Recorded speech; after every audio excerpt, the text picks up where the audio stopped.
Okay, this is the City of Reno Planning Commission meeting dated Wednesday, March 4th, 2026. The time is 6 p.m. We will start with the Pledge of Allegiance. Ms. McAdam, would you like to lead us off?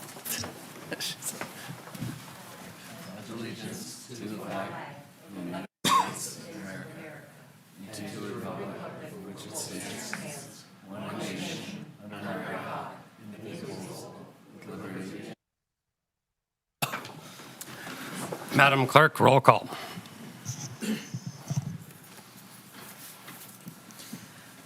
David Jockman. Here. Jacob Williams. Here. Manny Becerra. Here. Christina Del Villar. Here. Tina Gompiantini. Here. Carrie Romeyer. Here. Alex Velto. Here. We have a quorum of the Reno City Planning Commission. Right back to you. Public comment, Madam Clerk.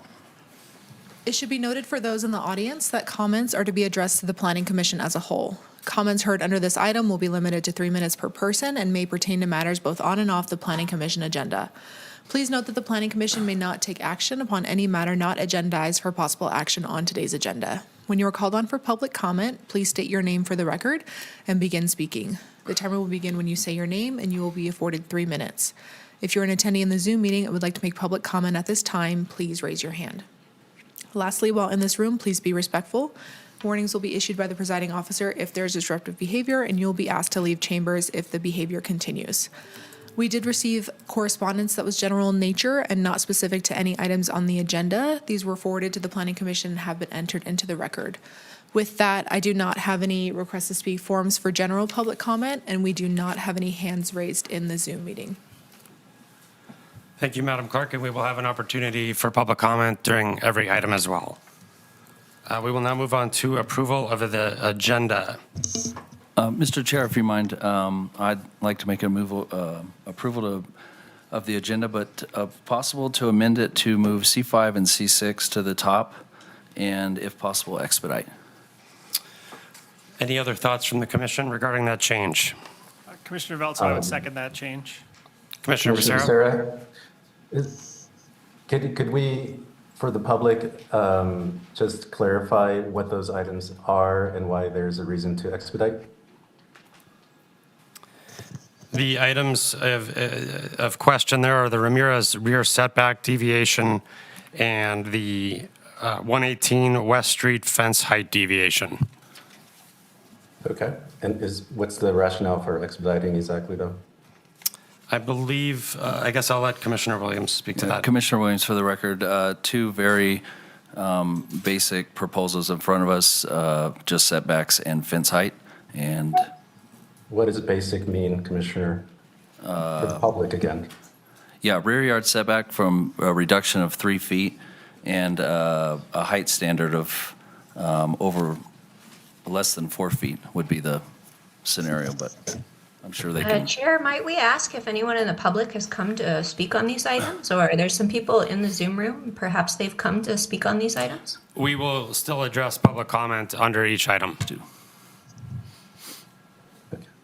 So But maybe don't you think it would be valuable to hear the topic if somebody has come to hear it? I think hearing this, let's just proceed with the agenda as presented. Yeah, Mr. Chair, I was going to say if there is an issue, we could just say that there's an issue and move forward. I'd still like to bring them up to the front of the menu to get those addressed first. Do we have any further discussion on a motion to move items C5 and C6 to the beginning of public hearings?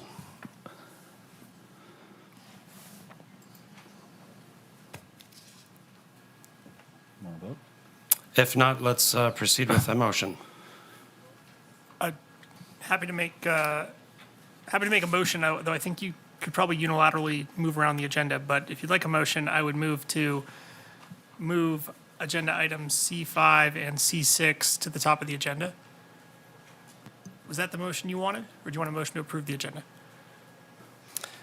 I think my motion and second was to move it to the front and expedite. If the commissioners are unwilling to expedite, I think this moving it to the top of the agenda still stands. If that's a motion, I will second that, Commissioner Williams. We have a motion and a second to approve the agenda, moving items C5 and C6 to be the first items in section C. All those in favor say aye. Aye. Any opposed? Hearing none, motion carries unanimously. We will now move to item B, we will now move to item A5, approval of the minutes. This is from our February 18th, 2026 meeting at 6 p.m. Can I get a motion to approve those minutes? So moved. Second, Commissioner Becerra. Motion from Gonfantini, second from Becerra. All in favor say aye. Aye. Any opposed? Hearing none, motion carries unanimously. That now moves us to item B, staff announcements. Thank you, Mr. Chair. Just a couple quick announcements tonight. At our next meeting on the 18th, Jackie Bryant, our city manager, will be making a presentation on CTAX. As you remember, that got postponed from a couple months ago. Also, on the February 25th city council meeting, council confirmed the appointments of Commissioners Del Villar and Gonfantini to the Regional Planning Commission. Subsequently, Commissioner Del Villar has declined her appointment. So on our next meeting, we will have an agenda item to appoint another new regional planning commissioner. And lastly, at council's next meeting on the 11th, they will consider the Whispering Road zoning map amendment, which this board voted to recommend approval on at your first meeting in March, or excuse me, your last meeting in February. Thank you, Mr. Raley. We will now move to our public hearings. So we will take item C5 first. This is a staff report for possible action, case number LDC 26-00037, Ramirez rear setback deviation. We will begin with a presentation from staff. Mr. Foster. Thank you, Chair Jocham. Jeff Foster, Associate Planner for the record. The case I'm bringing you tonight is LDC 26-37, which is the Ramirez rear setback deviation. The project site is about 0.14 acres in size, located at 8630 Sopwith Boulevard, about 435 feet north and south of Red Baron Boulevard, and this is near Silver Lake Elementary in the North Valleys. It is currently developed with a single-family home, and the request before you is a major deviation to reduce the required rear yard setback from 20 feet to 17 feet. Zooming in, you can see that the site is surrounded entirely by single-family homes, and the key issue that staff analyzed is compatibility with surrounding land uses. The master plan, single-family neighborhood, zoning, single-family, 8 units per acre. Some background, the house is a two-story single-family home that was built in 1992. The project proposes a new 425-square-foot bedroom addition in the area here, and a 268-square-foot back porch in the area here. The ground floor addition is located primarily along the side of the existing home and extends beyond the existing rear wall into the rear yard, resulting in a minor encroachment into the rear yard setback of approximately 2 feet 6 inches, and that's shown in the area in turquoise on the screen there. The configuration minimizes impacts to the site, preserves usable rear yard open space, and avoids alterations to the street-facing elevation. The major deviation request was submitted for a 3-foot reduction to allow a conservative maximum encroachment into the rear yard setback, which is a deviation of 15%. Regarding the issue that staff analyzed, compatibility with surrounding land uses, the surrounding parcels are developed with similar single-family homes. In general, side and rear yard areas function as private open space and are generally appropriate locations for residential additions. The proposal does not compromise the health, safety, or welfare of adjacent property owners, and staff is recommending condition number 5 to limit the allowable days and hours of construction to help reduce impacts on the adjacent residential uses. Here are the recommended findings for a major deviation, and staff can make all recommended findings. And here's the recommended motion. I'm available for questions. The applicant's representative should be here, not sure, but will not be making a presentation. Thank you, Mr. Foster. We will now move to disclosures and public comment, starting with Commissioner Valto. Commissioner Velto, no disclosures. Commissioner Del Villar, no disclosures. Commissioner Gonfantini, no disclosures. Commissioner Jocham, no disclosures. Commissioner Williams, same. Commissioner Becerra, read and reviewed material. Commissioner Ramirez, same. Madam Clerk, do we have any requests to speak under this item?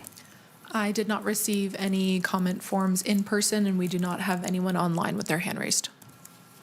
Thank you, Madam Clerk. Do we have any requests to speak in chambers on this item? Seeing none, we do have one. Please step forward, state your name for the record. You will have 3 minutes. My name is,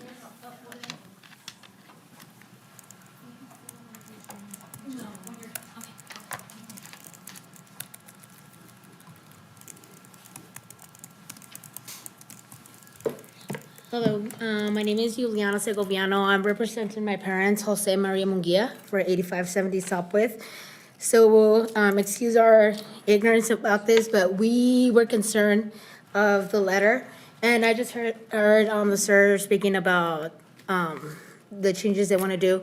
So my parents were concerned, will that reduce from their property of their land, or like the 3 feet, or not at all? They just were kind of didn't understand in that area. If the family do any construction, will that reduce part of their land or so?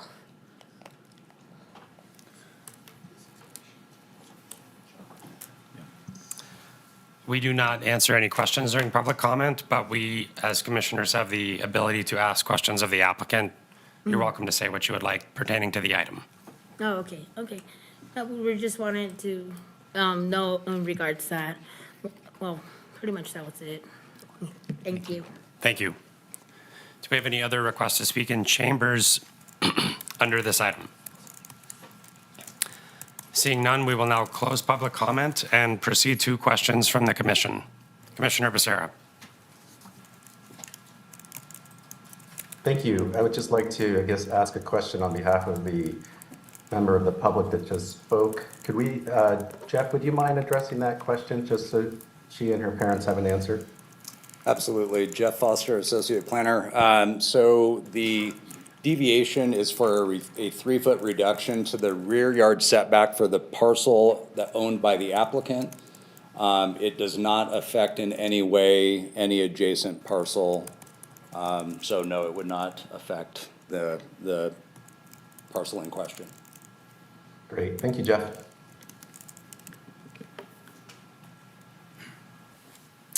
Do we have any other questions from the commission?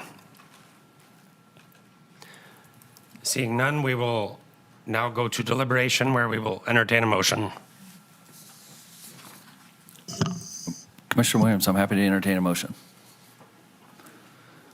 Commissioner Williams, for the record, in the case of LDC 26-00037, Ramirez setback, based upon compliance with the applicable findings, I move to approve the major deviation subject to the conditions listed in the staff report, and I can make all the findings. Commissioner Becerra, I second. We have a motion and a second. All in favor, say aye. Aye. Aye. Any opposed? Hearing none, motion carries unanimously. That concludes item C5. We will now move to item C6. This is a staff report for possible action, case number LDC 26-00055, 118 West Street, fence height deviation. For this item, we will hear a presentation from staff. Ms. Picotti. Yes. Good evening, Chair, members of the Commission. For the record, my name is Leah Picotti, and I'm an Associate Planner with the City of Reno Development Services. This evening, I am presenting an application for a fence height deviation over on West Street. So the project site is on the corner of First and West, sorry. And it is an older building, so some people might recognize it, but it's a 0.64 acre site, and they are asking to exceed the 4-foot fence height that is required for front yard setbacks by 50% to allow for a 6-foot fence. This is located in the mixed-use downtown Riverwalk district. Key issues that we looked at were general code compliance and compatibility with surrounding development and uses. We did expedite this project because it was kind of a matter of safety to get this fence installed pretty much as soon as possible. There is ongoing construction at the building, which I'll get into here in just a second. So I'm going to give you a little bit of background because it's kind of interesting. This building was originally built in 1907, and it was the Colonial Apartments. It is historically significant, but it is not on the city's historic registry. Additionally, the fence was installed in 2008, so there's no historical significance to this fence. They are currently undergoing a renovation and have been since about 2024. There is an existing 28-inch fence that sits on a small retaining wall. Again, not historic, sometime around 2008. They are asking for the fence upgrade proposed due to trespassing, vandalism, and theft that is going on during these renovations. So here you can see some of the pictures of this place. I got these from renohistorical.org. It's a fabulous website. I'll just give it a plug. This is about 1930. That area right in front where those trees are is the area in question. You can see that there's no fence at that time. Then fast forward to today, this is about what it looks like today. So here, during the renovations, you can see that retaining wall, and you can see that 28-inch metal fence that's on top of it. The applicant is going to install a fence that's extremely similar to that same one. You can kind of see it in that photo up on the top. It'll look like that, but it'll be painted black. Because it has that small retaining wall, we measure fence heights from the top of the retaining wall. So even though it's going to be a 6-foot fence, it's going to be approximately 8 feet above the sidewalk, which is going to improve the security for both the contractors and the ongoing renovations and also future tenants. Regarding compatibility, across First Street right there is the Century Theater, and to the west is Reno First United Methodist Church. We haven't heard any input from any of the neighbors. Nobody has showed any concern with this. It's consistent with the area character. And again, it's going to improve access, control, safety, and functionality during these renovations. So the major deviation recommended findings are on the board. There's not going to be an impact. There's no shared property lines with this fence other than to the street. It's going to contribute to a safer, well-maintained downtown environment. Doesn't constitute a special privilege because other properties can also apply for major deviations, and we see no detriment to public health, safety, or welfare. The recommended motion is on the board. I believe the applicant is here but does not have a presentation, and I am available for questions. Thank you so much. Thank you. Hearing there will be no applicant presentation, we will move to disclosures from the commission. Commissioner Valto. Commissioner Valto, no disclosures. Commissioner Del Villar, no disclosures. Commissioner Gampiantini, read and reviewed materials, familiar with site. Commissioner Jockman used to live across the street from the site. Commissioner Williams, familiar with the site, read and reviewed material. Commissioner Ramirez. Sorry. Commissioner Becerra, read and reviewed materials and familiar with the project site. We will now move to public comment. Madam Clerk, do we have a request to speak on this item? I have not received any request to speak forms in person. We do not have anyone online with their hand raised either. Do we have any requests to speak in chambers on this item? Seeing no hands raised, we will now close public comment and move to questions from the commission. And deliberation, Commissioner Becerra. Thank you. Just a quick one. Leah, since front yard fences are limited to 4 feet, as you touched on, could you just clarify whether similar height deviations have been approved in the downtown area when properties are trying to address security or trespassing issues? Thank you, Commissioner Becerra. That's a great question. Leah Picotti for the record. I have not seen any fence deviations in the downtown area. I don't think in general that we have a lot of fenced open space. I know that we have done it for, construction allows for that 6-foot fence, but unless you know of anything, Mike?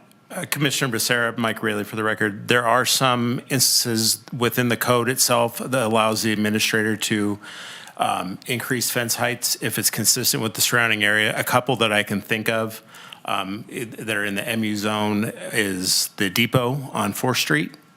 And it's the former pizza place, I think it's Dopo Pizza and Pasta at the corner of Center and Pine. Yeah, the old Sizzle Pie. Okay, great. Thanks, Mike. Commissioner Rohrmeyer. Yeah, I just want to confirm, because fences are those sort of pedestrian killing features, and I understand the need for construction safety that is a little different than operational safety. I wondered, I just want to confirm that this is going to be an open metal fencing in its long life. Because they used to have the pretty grass and I think a fountain at one time in that space, and it was such a nice feature for that corner. Do you have any sense of what, or does the applicant have any sense of what the landscaping and how that's going to not just look like a 8-foot barrier to entry? Yes, I do, Commissioner Romeyer, Leah Picotti again. The applicant did submit a landscape plan to go along with this application. It may not have been included as an exhibit, but it is in the application, and I'd be happy to send it over to you. It's quite beautiful. That's all I wanted to know, that it's a nice feature for our downtown, such a scenic location. Thank you. Do we have any other questions from the commission? Seeing none, we will now move to disclosures and entertain a motion should one be made. I think we did disclosures, correct? I said disclosures, thank you. What's the word? Deliberation. So, Commissioner Velto, please. Ready to make a motion? The matter of case number LDC 26-00055. Based upon compliance with the applicable findings, I move to approve the major deviation subject to the conditions listed in the staff report, and I can make all the findings. Commissioner Gampiantini, I second. We have a motion and a second. All in favor, say aye. Aye. Aye. Any opposed? Hearing none, motion carries unanimously. That concludes item C6. We will now move back to the beginning of our public hearings. Item C1, this is a staff report for possible action, case number LDC 26-00041, Crescendo Townhomes. For this item, we will begin with a presentation from staff. Ms. McAdam. Good evening, Commissioners. Grace McAdam, Senior Management Analyst for the record. And I'm here to present on Crescendo Townhomes. So the subject site's located in South Reno, west of Damani Ranch Parkway, just south of the future downtown Damani site. The site is about 20.65 acres, and the applicant is requesting a tentative map for a 147-unit, single-family attached subdivision. The site's within the mixed development area of the Damani Ranch PUD. So this area has no maximum density or lot size minimums, or lot size maximums either. And so it's really kind of seen as a flexible, more liberal type of area within this PUD. So for a master plan, we have suburban mixed use. This has multiple policies that support things like housing, mixed use, especially kind of this missing middle type of development that we hear so much about.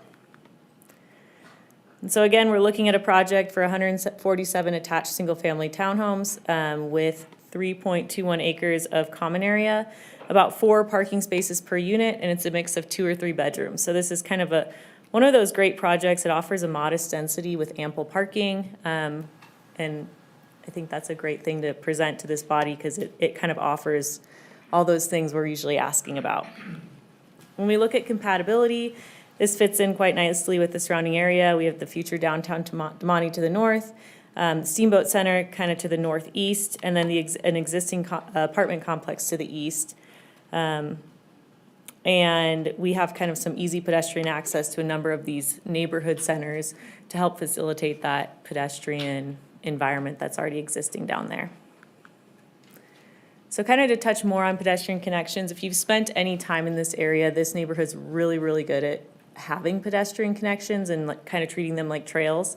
And so we wanted to make sure it was important to staff that we continued some of those pedestrian connections, especially with the future downtown Damani, to make sure that these people that live in these townhomes can access some of those amenities that will soon be there. The trail that kind of leads to the right of your screen, that leads all the way to that new Tahoe Natural Cafe. It's also a Chevron station. And so that kind of walks along a ditch all the way to that neighborhood center as well. All right, so that's my presentation. Staff was able to make all of the recommended findings. There is a typo that the applicant pointed out to me. It's the second finding mentions Talus Valley.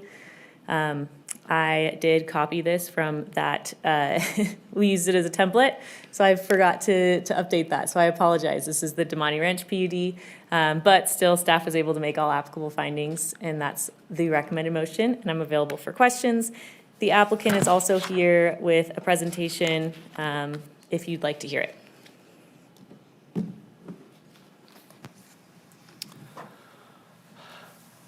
Yes, let's please proceed.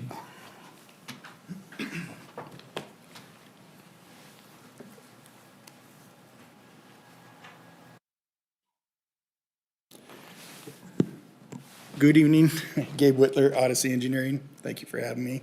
And thank you, Grace. Kind of stole my thunder there. It's pretty thorough. Again, this is a tenant map application for 147 unit, single-family attached subdivision, hence the townhome designation. You'll see here the site plan highlighted in color. The tan is lot area. The bright green is common area internal to the development. And then the dark green on the east side is a landscape buffer that's part of the Damani Ranch PUD handbook requirement. That's already landscaped along Damani Ranch Parkway. To the south, the light blue is a flood control channel that's also existing, was built as part of the master infrastructure for the area. Again, the site's located just southwest of the intersection of Damani Ranch Parkway and Steamboat Parkway. It's at the current gated terminus of Damani Ranch Parkway, just north of the Liberty Dogs facility. On the right, you'll see the site location within the Damani Ranch handbook zoning designations. All of the red you see is the mixed development that Grace had mentioned. There's a good mix already of existing uses within this designation, from retail to commercial, multifamily, office. So the townhome brings another component to the mixed development in this area. This is just the master plan designation, so you can see the site. Again, is located in a suburban mixed-use area, which is significant along the I-580 corridor. The site is located adjacent to. This is a site plan in a little more detail. So backbone roadway network on the north end will be constructed. This will be part of the network system that's coming with the future downtown Damani development. This is a separate parcel currently and is standalone from that, but it will share backbone and utility infrastructure. Again, as part of the PUD, all the main roadway and utility infrastructure network is in place, previously planned for. We'll have an emergency connection, a secondary. The site will have a primary entrance kind of in the middle there on the north side off the new backbone extension. And then we'll have two emergency access connections, one in the northwest corner and one in the southeast corner. You see the Damani Ranch Parkway off-ramp is on the west side, and there's already a pretty significant vertical and horizontal buffer from the freeway to the site. The flood control channel is in place. There'll be a trail and maintenance access component between the development and the flood control channel. The site will include a private clubhouse area for the residents, as well as some other pocket common areas to enhance the internal use. You'll see that everything is labeled as private street currently. That'll be a gated private street. We do reserve the right to switch to public streets as we've had some discussion with staff. There's been some changes in ownership of utilities within the roadways, and that may affect the final map designation, but currently it's planned to be private roadways. This gives you a typical lot example with setbacks, 10-foot rear, 5-foot min is the typical for this designation. However, they've been increased to 7 to assist with construction and ultimate residential use, give them a little more usable side yard. There's a 10-foot minimum setback to the house in the front and a 20-foot driveway minimum. All of the units will have a two-car garage, a minimum 2 spaces on site, and then all the streets are designed to accommodate parking on both sides. So there's a plethora of parking within the community itself. In addition to the standard 10-foot rear yard, there'll be a 2-foot encroachment with a covered patio to allow for some additional shaded area on the patio in the rear yard. Again, this mixed development lot standard is pretty lenient.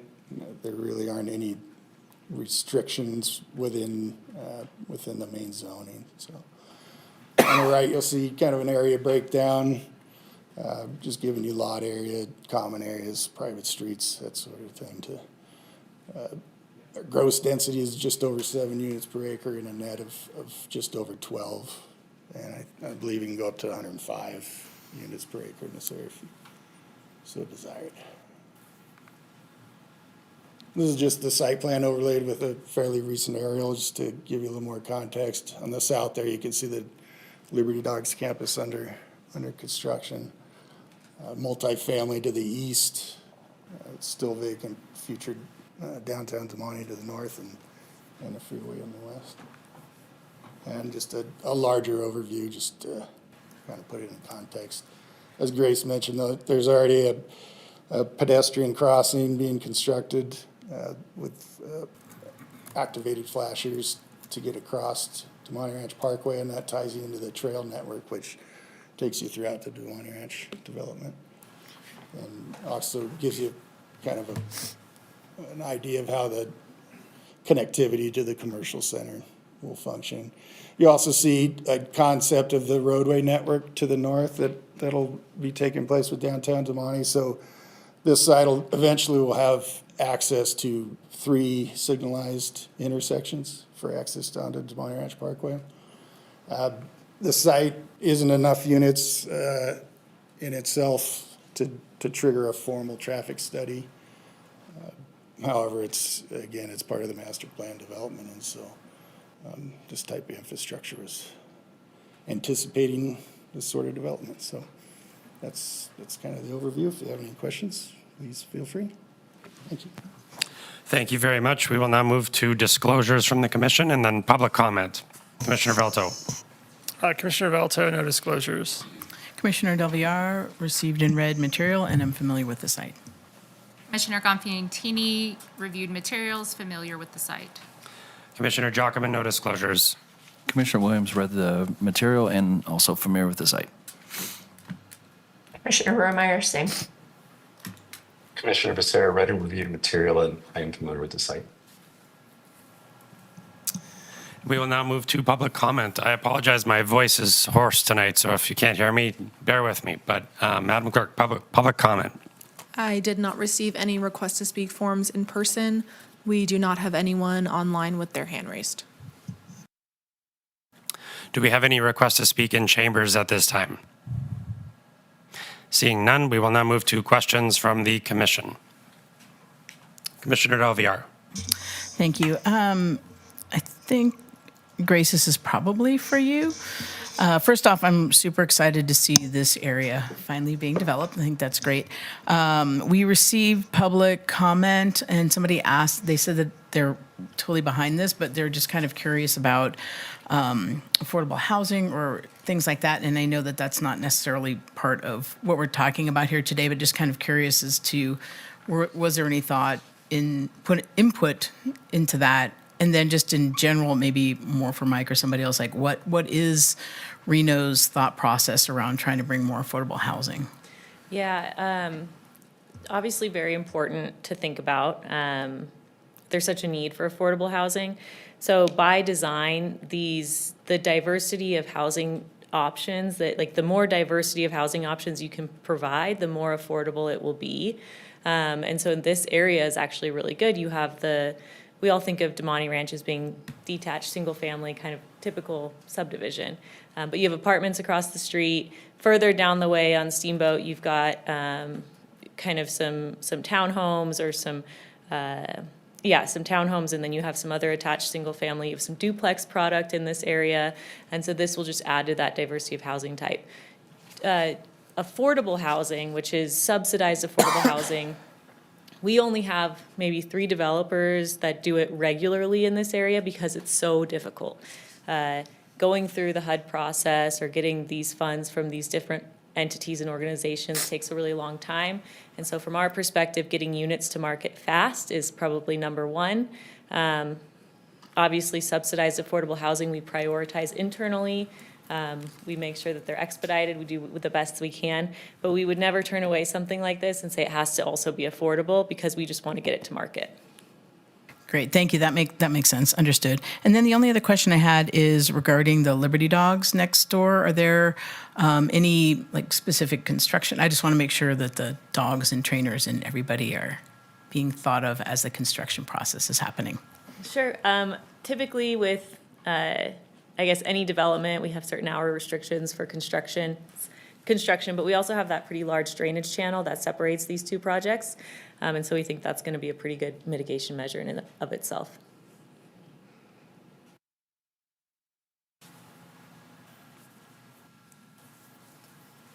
Commissioner Rohrmeyer.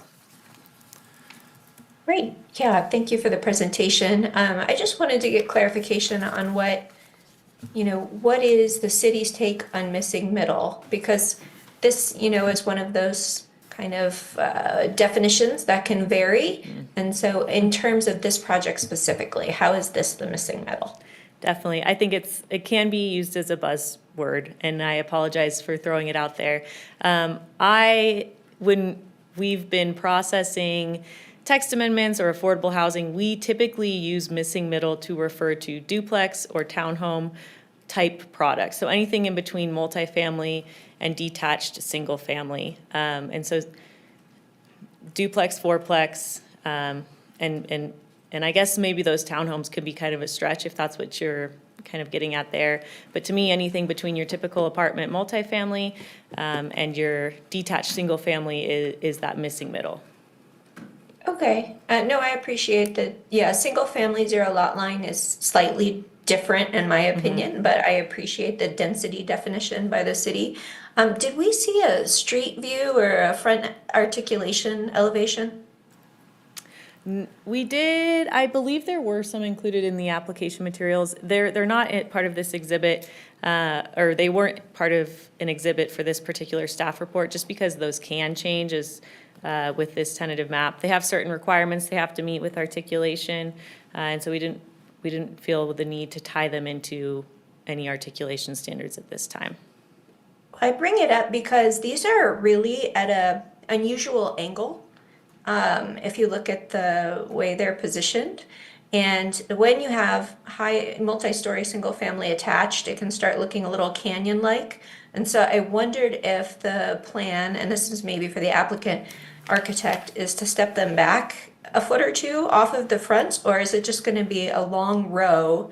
Because again, these are positioned at a very interesting angle versus a lot of sort of low density suburban development. So it really has to be positioned right if you're not going to go with the usual grid structure. And I could defer to the applicant. And Commissioner Rohrmeyer, if I can interject as well, this is Mike Raley. Yes. If you look at the plan that the applicant presented, you'll see that some of the homes have like a side load garage, while some have a head, front standard garage, which that will help break up the streetscape as well. Also, in terms of architectural standards, the Damani Ranch PUD has fairly strict architectural standards that far exceed what minimum code would be, so that addressing many of those concerns that you just raised. Okay. Do we have any visuals just to reflect that? I don't think we have any available, but I can defer. No, we don't have any. Okay, thank you. Commissioner Jockman, I'll ask one question on the pedestrian site plan, and I think you touched on it a little bit. Can you describe the pedestrian portion that's crossing the road there, mid-block, that'll access the trail? And that can be but for the applicant. Gabe Whitler, for the record. Yeah, so with the last phase of the extension of Demonte Ranch Parkway, that was actually processed and recently constructed with the Liberty Dogs project, at mid-block, pedestrian crossing was included. So it's got pedestrian activated flashers. And then the median is set up so that it's, provides a refuge, mid-crossing. It directs the pedestrian to turn to 90, face oncoming traffic before they turn again and cross. So, and that's, if it hasn't been constructed, it will be before that roadway is accepted, but it should be with the completion of Demonte Ranch Parkway here any time now. Great, thank you. Any other questions from the commission? Seeing none, we will now move to deliberations. Commissioner Williams, for the record, I like this project. I think it's a perfect addition to that area, encouraged by the parking and the pedestrian maps. So I'm happy to make a motion if you guys are good. Commissioner Rohrmeyer. Yeah, I think the density is a welcome addition, especially that location. I think that's a real win for this project. I'm a little disappointed that when we have these sorts of, I'm afraid to call them atypical because I think they should be a more norm, designs that we don't get to see exactly what the features look like.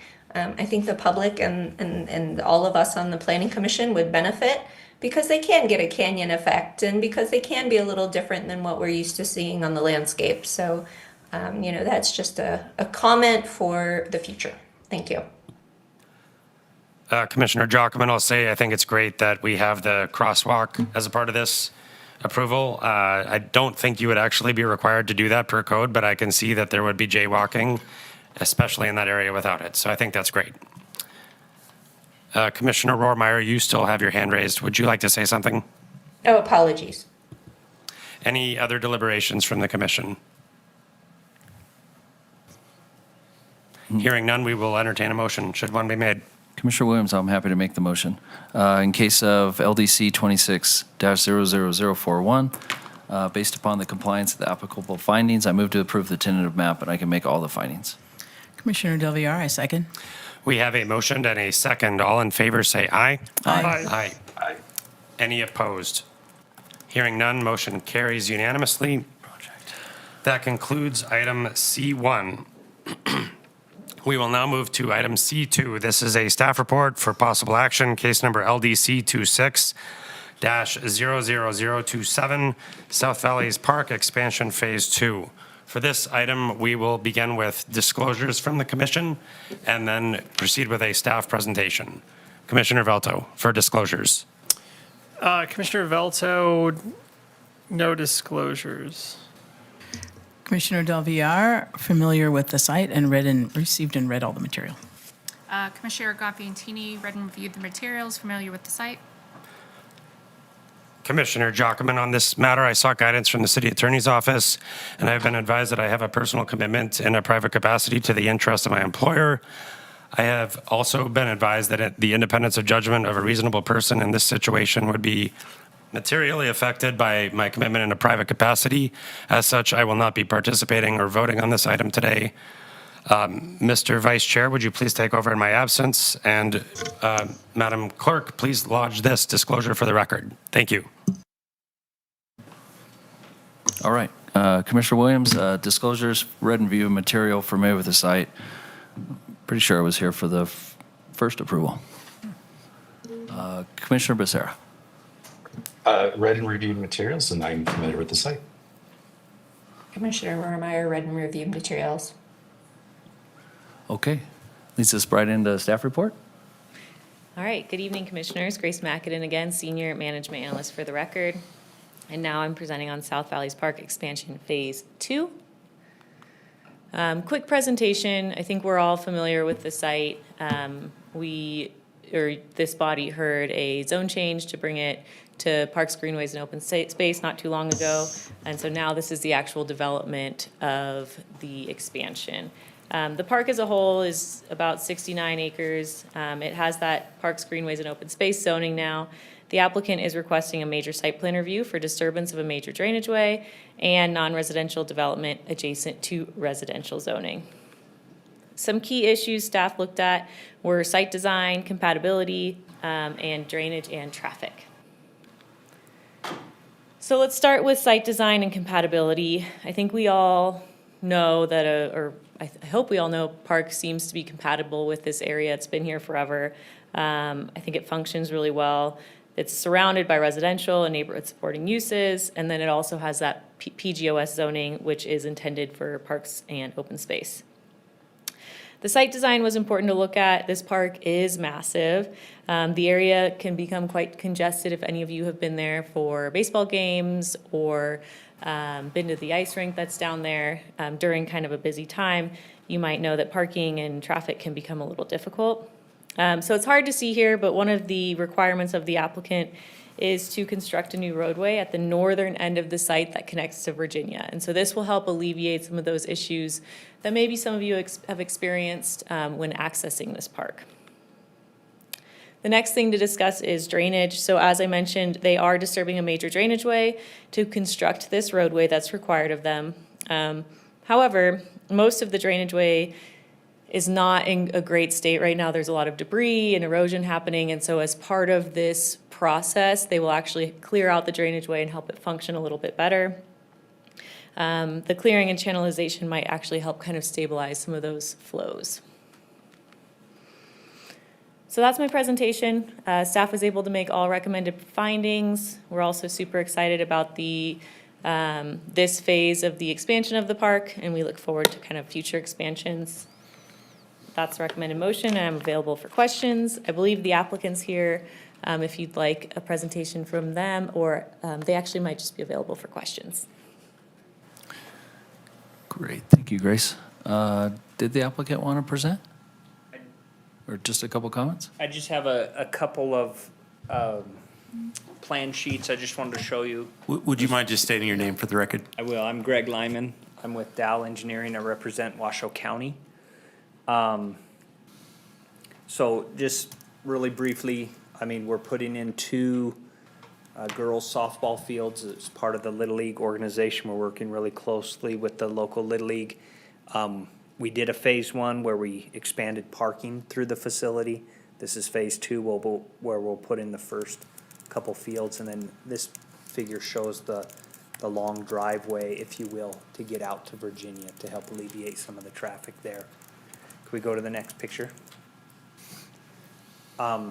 This one shows, I guess, what we intend to build with build out. In the lighter gray, you can see additional baseball fields, additional soccer fields, multi-use. There's a dog park to the upper left, and then there'll be a playground kind of right in the middle.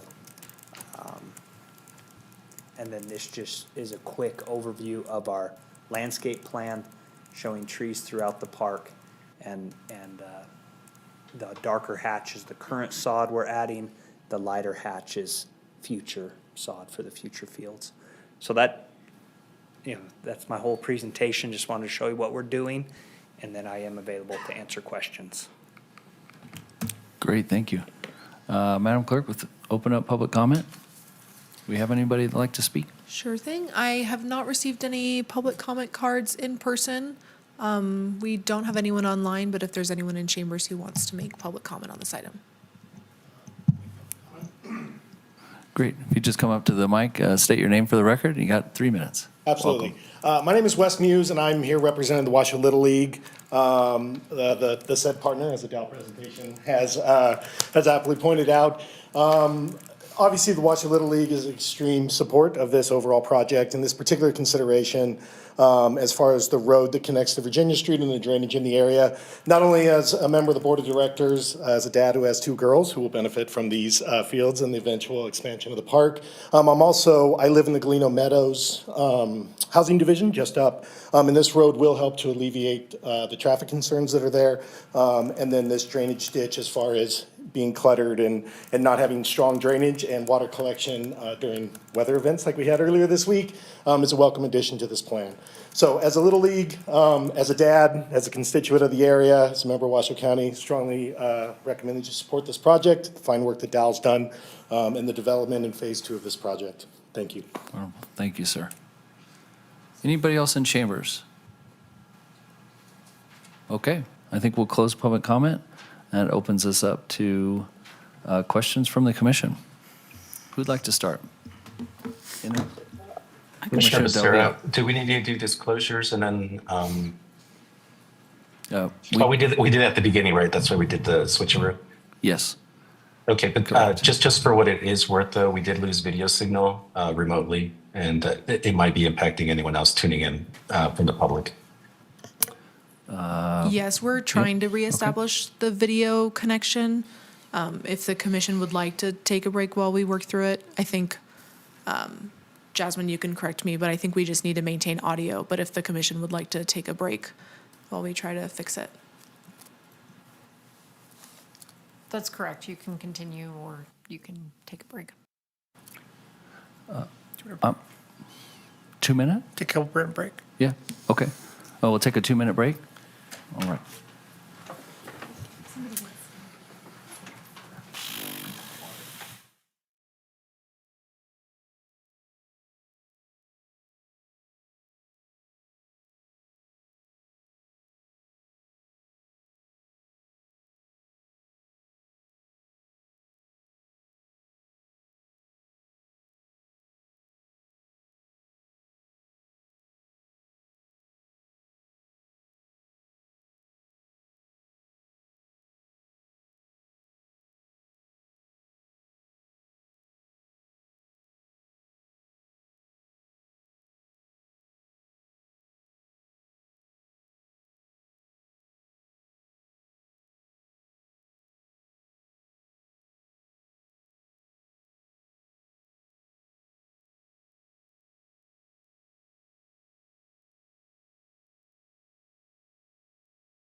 Okay, with everybody back and present, we're going to resume the Wednesday, March 4th meeting at 6:55. Vice Chair, I'm just going to let Commissioners Becerra and Romeyer know the video sharing to the Zoom feed is experiencing an error. Video sharing to the live YouTube meeting is still active and working. I realize it's inconvenient, but if you want to open the live YouTube stream, you'll be able to see everything there. Additionally, the presentations have been added to the meeting online at reno.gov/meetings. So it looks like with the commission in person, we're going to continue. Audio should still be connected, but please let us know if you start to experience issues with audio. Aces. Thank Yeah, you. thank you so much. All right, Commissioner Del Villar, I think you had your hands up. Yeah, thank you. Where were we? Oh, yeah, I have a question. I'm not sure who it's for, but the question really is, I see where the road is going in. Is there a sidewalk or a path that's part of this plan as well for the north to Virginia Street? This is Greg Lyman again. There is not, and part of the problem is there's no pedestrian accommodations on Virginia Street, so we didn't want to take people down there and have nowhere to go. In future phases, we expect there to be many. If NDOT expands pedestrian, then we would add that in a future phase. Perfect, thank you. All right, Commissioner Becerra. Great, thank you. Just a couple questions for staff, maybe just one, if depending on how this first one goes. Since portions of the project seem to be located near existing residential uses and a mobile home park, would you mind clarifying how the site design and screening requirements will help ensure the park facilities and access road remain compatible with those nearby homes? Sure. So the actual expansion of the park facilities are quite a bit south of the mobile home park and the adjacent residential. The roadway, we did have we looked at that when reviewing of some of these cars that might be exiting and coming onto the site. And so there are screening requirements. There's an existing fence there. And so we made sure to make that fence was closed view, so it's not, like a chain link or open view fence. And then there's some landscaping that will go in to do some additional screening for those residents to the north. Okay, fantastic. And then just one follow-up, a little bit of a different topic, but since it does involve a little bit of a disturbance or partial channelization of like a major drainage way, would you mind just kind of walking us through how this project improves the existing drainage conditions on the site and ensures there's no downstream impacts? Sure. Our utility services department looked at that extensively to make sure that the improvements to this site won't negatively impact downstream neighbors, I guess. There is some debris and just erosion on the drainage ways on site currently. And so with the channelization and kind of the improvements that they'll make to the drainage way, we anticipate that will help as well. I'm not sure if that helps answer your questions. We have but let me know if you have additional ones. That provides some insight, Grace. Thank you. But if there is someone that would like to elaborate on that, by all means. Commissioner Becerra, this is Mike Riley again. The overall disturbance to the drainage way is very minimal. I mean, these are coming before the commission on a fairly regular basis. Essentially, it's just the roadway crossing itself. The rest of the drainage way will remain in its natural state, and as Grace mentioned, will be improved with removal of the debris and whatnot that has accumulated there throughout the years. They did do a full hydrology analysis that our engineering and utility services divisions have reviewed, and they're comfortable with the post-development conditions. Great. Thanks, Mike, and thanks, Grace. Okay, any other questions from the commission? All right, we can move on to commission deliberation and a possible motion if somebody's got one.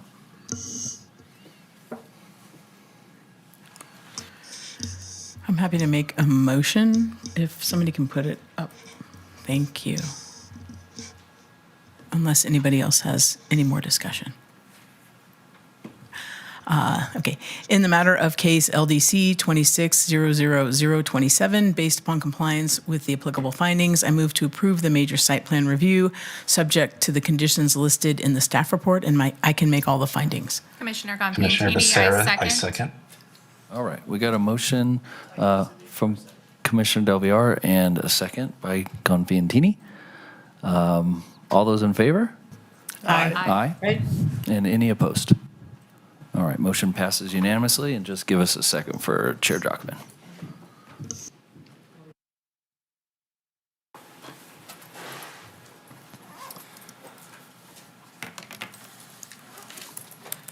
Our next item tonight is item C3. This is a staff report for possible action, LDC 26-00030, Steamboat RV and Storage. For this item, we will begin with a presentation from staff. All right, it's like Groundhog's Day. I'm back. Good evening, Grace McAdin again for the record to present on Steamboat RV and Storage. This site is also located in South Reno. It's between Toll Road and Virginia Street, just south of Geiger Grade. It's about just under 10 acres, or about 9.4 acres in size. It's zoned mixed-use suburban. The applicant is requesting a conditional use permit for mini warehouse, disturbance of a major drainage way, and non-residential development adjacent to residentially zoned property. Key issues we looked at with this project were compatibility with surrounding uses, drainage, and project design. So we'll start with compatibility. The site is surrounded by residential and neighborhood supporting uses. I brought a mini warehouse to this body not too long ago. We kind of talked about how staff looks at these as neighborhood supporting uses. They're typically very low impact. They allow people to store kind of some overflow items that they can't fit in their garages. And the use is supported by the MS, or mixed use suburban zone. It has a gated entry with hour limitations, and that kind of also helps with some of these compatibility findings of making sure that it's extremely low impact for the nearby residential. Next thing to talk about is site design. So the applicant is proposing access to the site through the apartments that are to the north. This is allowed through an existing access easement. The applicant is also proposing all storage to be exclusively indoors, so there's not going to be any trailers or boats kind of stored outside like we've seen with some of those other mini warehouse facilities, and that helps really lower these impacts for this particular project. There is a transmission line that goes through the center of the site. You can kind of see a gap through the middle of the site. They can't put any buildings under that transmission line, and they have to get approval through NV Energy before construction. There's a 47-foot buffer between the residential to the east and then this particular project. And so that kind of, it's a little bit of a berm as well, and so that helps mitigate any potential impacts. So this site design helps the project be more compatible with surrounding uses as well as the land characteristics. So drainage is important to look at for this site, not only because the applicant is disturbing a major drainage way. That disturbance is limited to the crossing at the entrance of the site. There's no other disturbance to that drainage way, and so really, really minimal disturbance to that drainage way. But it also has the crane cloud ditch to the kind of on the left of your screen on the west of the site, and then further west is Steamboat Ditch.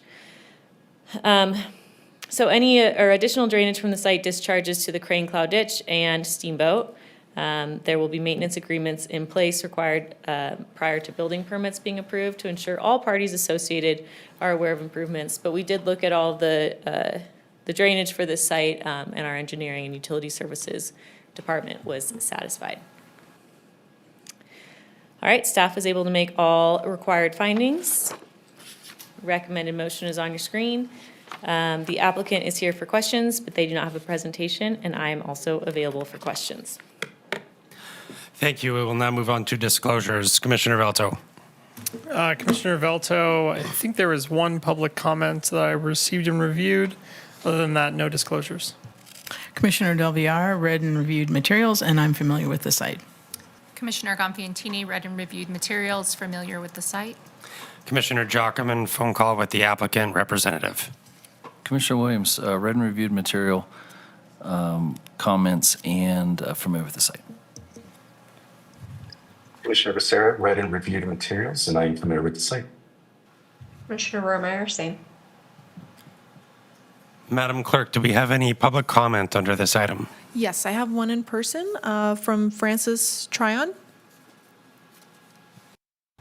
Please state your name for the record. You'll have 3 minutes. Good evening. For the record, my name is Frances Tryon. I am a resident of Washoe County. I live on Vega Street, the west end, and this development will impact my life. Not only mine, but also my community's. My parents, just for a little history, bought this property in 1971. It has been my family home for over 50 years. We have had access to this land. We've walked down past Steamboat Creek. It's always been beautiful. Moved out here when there was nothing South Reno. So we could sit in our front yard, and at night, the stars were incredible. Spent many, many nights sitting with my father, with him explaining the constellations. Those stars are now dimmer. Every time the city moves further south and we get more and more development, we get more and more light and the stars disappear. So I don't get that enjoyment. Not saying I can't, but it's not in Nevada. I have to go out of state. It also is, right past my house is where the wild horses go. They take that path every night to get down to the water in Steamboat Creek. This is going to impact them. They're going to have to use Geiger grade, which means more dead horses, because people go 15, 20 miles an hour faster on Geiger grade. They don't follow the speed limit. It impacts my community because there are a lot of us that walk. I like to walk from my home up to Summit. I'm going to have to take Toll Road, which means I have to go down Geiger grade, which means I have to compete with cars and bicycles. There's no accommodations for us to walk through the property to get up to Summit. I can drive and then walk Summit, but if I'm going to do that, why don't I just go to Virginia City? I'm just got a lot of concerns. I have an entire paper full, but there aren't, 3 minutes isn't gonna cover all of it. I just feel like I'm losing my community. I'm losing my connection to my community. I am not considered. They are not putting any connectivity between my community and the rest of the community, and it makes me sad. So hopefully you'll take that into consideration as you consider this development. I'm concerned about the amount of light, the noise, the alarms that are going to be on the storage facilities, because you know they have them.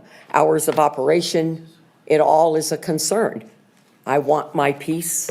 I want my home to be my peaceful refuge, which it always has been. Thank you for your time. Do we have any other requests to speak on this item? I do not have any additional public comment on this item. We do have one request to speak in chambers. Please state your name. Step forward to the podium, state your name for the record. You will have 3 minutes, and when you're done, if you could please fill out a form. I have it here. Hello, my name is Jeff Atkins, and I'm just concerned with to learn more about the impact of the drainage as far as the creek, the Bailey Creek that comes into there, if there's any upstream impact to that, or if they plan on doing something with that, or just interested more in the disturbance to the drainage. Thank you. Do we have any other requests to speak in chambers at this time? Seeing none, that concludes public comment. We will now go to questions from the commission. Commissioner Becerra. Great, thank you. I guess a question for staff. We had some public comment, both written and verbal, this evening. And so I was just curious, on their behalf, would you mind helping address some of their concerns as they relate to access, light, noise, including the most recent one, I think, around drainage? Yeah. Sure, Grace Mackinnon again for the record. I'll start with the most recent one. I think he was referring to the ditch at the northern end of the property. Yep. Well, from the east. So that, Yes, that drainage way, Floods, I was, yeah. you know, when the snow comes and then the rain, then we're in trouble. And Yep, that drainage way will primarily be undisturbed. They're constructing a crossing over it, similar to, there's some additional ones upstream that are crossings over it, and so the rest of the ditch will be undisturbed. That, I'll start with that one, and that we do have our engineering manager here to elaborate on that if necessary. As far as the access, it's a little difficult because, this is private property, and so they have security measures that they would probably like to employ on site. So having kind of pedestrian access through the site might not be the most practical for this type of use. But there are hour restrictions, and with that kind of reduces the amount of lights, traffic impact during some of those sensitive hours. And so staff was hopeful that that could kind of be a compromise. Additionally, this isn't warehouse or manufacturing, so there won't be, beeping, alarms, significant lighting on site. These usually kind of tend to sit pretty dormant until the weekends when everyone goes to get their RVs. So hopefully that kind of addresses some of those comments. But as far as access, that's a difficult situation where the private property owner kind of has some of those rights as well. Sure. Thanks, Grace. Just a quick follow-up. You mentioned that I guess maybe tenants of these storage units tend to go on the weekends. Is that just is that based on data, or is it just a general idea or guesstimation? Well, there's not data that we've done to sit there and at a storage unit and count the amount of people that come in on the weekends versus a weekday. We unfortunately don't have staff to do that. But just anecdotally, typically if you're storing RVs and boats or you're moving on the weekends, but either way, there's hour restrictions, and so the traffic to the site will be during the day. Okay, thank you. Commissioner Velto. I'm a little concerned about the finding number 2 in the conditional use permit. So conditional use permit finding number 2 says the proposed land use and project design is compatible with surrounding developments. CUP finding number 5 talks about the characteristics of the use as proposed is compatible with the types of uses permitted in surrounding areas. Can you help me understand why you think we can make finding number 2 based on what the surrounding development is? Sure. So you recently saw a similar development up on Military Road, also surrounded by residential type uses. We see some of these sites, especially mini warehouse, pop up in these commercial type areas. This particular site would not be compatible for a retail center, and obviously depends on how it was proposed, but generally a high traffic, high impact use would not be suitable just because of this access point. We're looking for kind of a low impact, so residential probably not gonna make sense just based on how they have to get in and out of the site. We're looking for low impact and neighborhood supporting. You're not gonna wanna see industrial here. And so this type of use is probably one of the few uses that could sit here and be as little impact as possible. And so when we look at kind of highest and best use for this property, based on how this is packaged, we can get there with that finding just based on some other uses that might not be as suitable. And does the fact that just north of it is a bus storage, so now I'm kind of looking at Street view. Yeah. Okay. I think I understand. Thank you. Commissioner Rohrmeyer. I have kind of a bigger picture question here. Do we have a kind of running total of how many mini warehouses we're approving? It does seem that they are on if not every agenda, at least every other agenda. And the reason I bring it up is I don't necessarily think that this is the wrong place for this use with the overhead lines and the access issues, but it does seem that we're filling our, non-industrial sites with things that look a hell of a lot like a warehouse, and yet are being considered very differently next to residential. Yeah, so we weirdly get them in chunks. It seems, when I was going back to kind of look at some other mini warehouse type uses, we'll get a couple in a year, and then we'll have maybe a 2-year break, and then we'll get another couple in a year. I can't, unfortunately, supply and demand, these are in high demand right now. Everyone has a lot of stuff and extra toys. When we look at them, I think this body knows that. We can't really say, well, no, we'd like another use there. And for this particular site, I actually think we wouldn't probably want another use there. But for another site, maybe we'd rather have a restaurant or some multifamily, but we can't make that decision. And so we try to look at maybe the architectural features and see if we can condition some of those to make them more compatible, or the layout of it to make it more compatible. But unfortunately, we see a lot of these just in demand right now. Commissioner Romeyer, if I can chime in too, we have seen a trend where these storage uses seem to follow shortly after large-scale multifamily projects. Multifamily projects, generally, the tenants don't have very limited on-site storage. And if you look, there's an apartment complex, obviously directly to the north, another large multifamily complex at the Veterans Geiger Grade roundabout, and then another large apartment complex over by the Summit Sierra, with another one planned on the way. So these generally tend to follow those trends, so to speak. So that's another reason, very similar to the one that Grace pointed out up off Military Road, same situation. Okay, thank you. Commissioner Alvear. Yeah, Grace, I had a couple of questions. One goes to the horses, the wild horses there. So obviously, how do we, as a community, sort of deal with that? I mean, I've seen the horses all over the place there. And how do we mitigate that, or how are we working with the wildlife folks to ensure that we are cognizant of the horse traffic and how we can help with that? Yeah, we do have some standards and code for projects that abut the Virginia range. It's kind of a very specific boundary.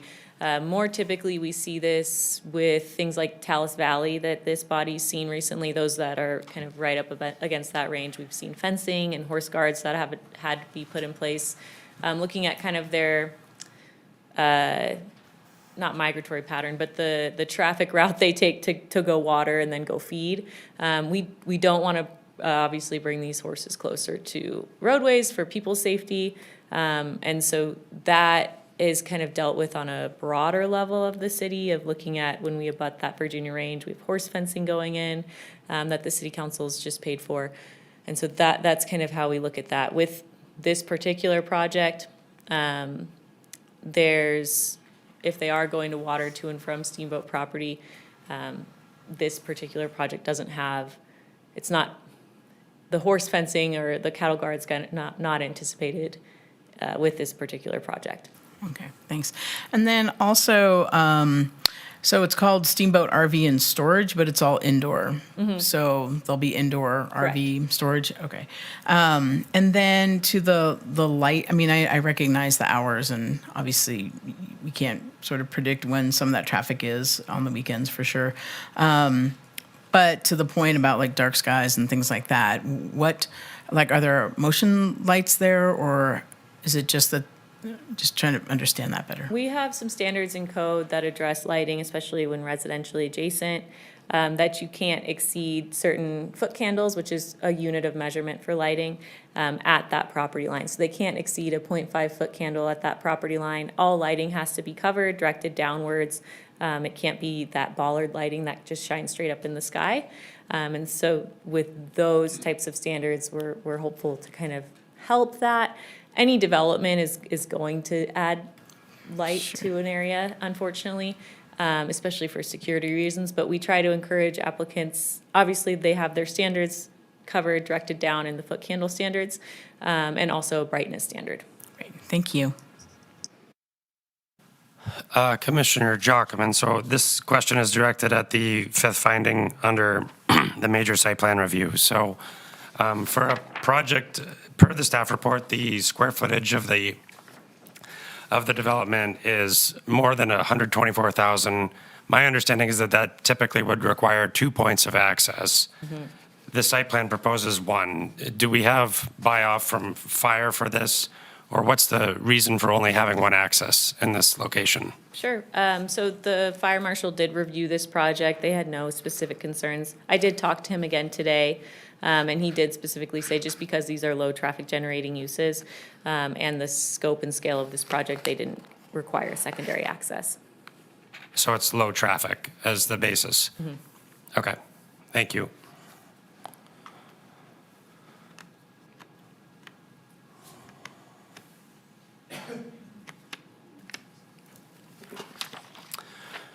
Seeing no questions from the commission, we'll move to deliberations.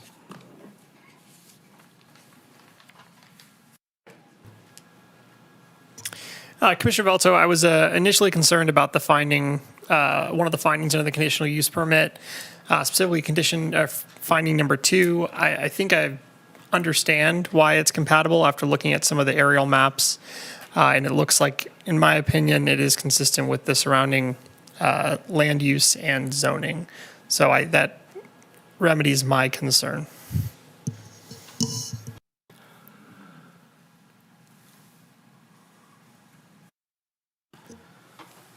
Commissioner Williams, for the record, for my part, I am sympathetic to the paths and trailways that the homeowner mentioned. I think that's one of the unfortunate fallouts of, undeveloped private property, that it does become, kind of a free-for-all. But it is inevitably private property. I do also appreciate Grace's comments about that. While we all individually have ideas of what we would like to see built on these things, that's not necessarily in our purview. And we just get to make a decision based on what the property owner wants to build on his private property.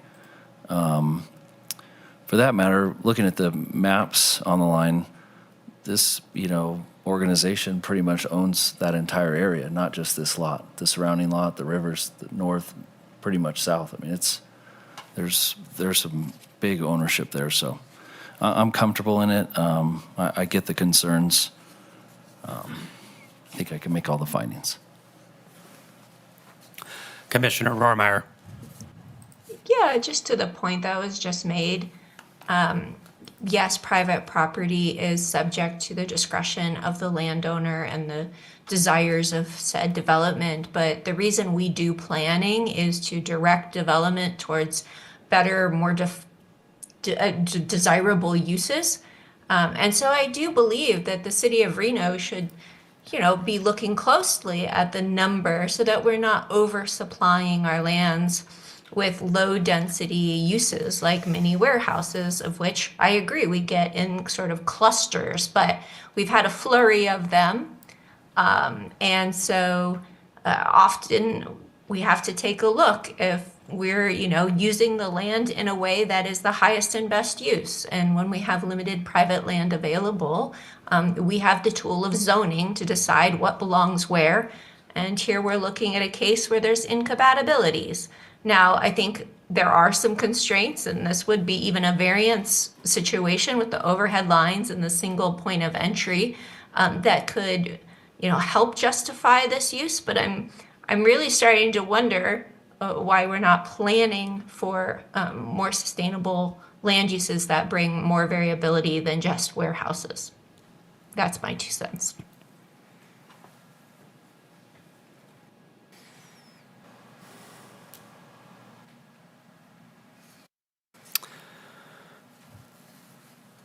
Any other comments from the commission in deliberation here?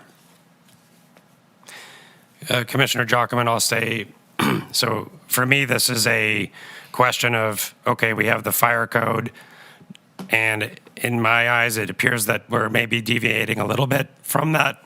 I'm so sorry about this tonight. It's getting worse with every item. So the hearing that the fire marshal is okay with this, that makes sense to me because obviously these buildings are not occupied at that time, and that would be when this piece of code is most applicable. So hearing that the fire marshal from staff is okay with that, that allows me to proceed with that finding.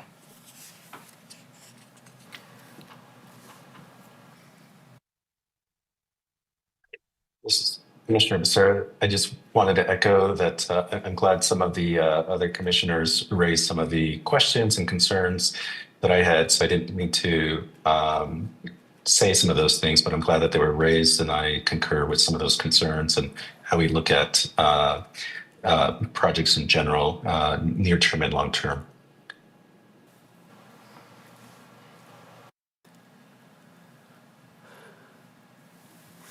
If we have no other comments from the commission, we'll entertain a motion should one be made.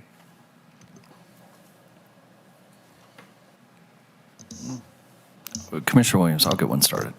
In the case of LDC 26-00030, based on the compliance with the applicable findings, I move to approve the conditional use permit subject to conditions, and I can make all the findings. Commissioner Constantini, I second. We have a motion and a second. All in favor, say aye. Aye. Aye. Any opposed? Hearing none, motion carries unanimously. That concludes item C3. We will now move to item C4, staff report for possible action, case number LDC 26-00033, Trigo Grid Battery Energy Storage System. Presentation from staff. Thank you, Mr. Chair, Planning Commissioners. For the record, I'm Nathan Gilbert, Principal Planner with Development Services. Again, presenting tonight LDC 2633, Trigo Grid Battery Energy Storage System. The subject site includes a 25-acre portion of an overall 60-acre site located directly north of the existing Miraloma substation and east of the Talus Valley East subdivision, which is currently under construction. The request this evening is for a conditional use permit to approve a 200-megawatt battery energy storage system, or BESS system, and substation. These are both considered major utilities. Also, CUP for hillside development, fills greater than 10 feet, and residential adjacency. So the master plan designations on the site are single-family neighborhood and unincorporated transition, and key supporting master plan policies are electrical transmission infrastructure and regional utility corridors. These are in our master plan, but they're also in the regional plan. This is a project of regional significance and will be reviewed by the Regional Planning Commission for that finding. Major utilities and substations need to be within the regionally mapped utility corridors. Also supporting Pology Energy facilities, which supports sustainable grid networks and hillside development.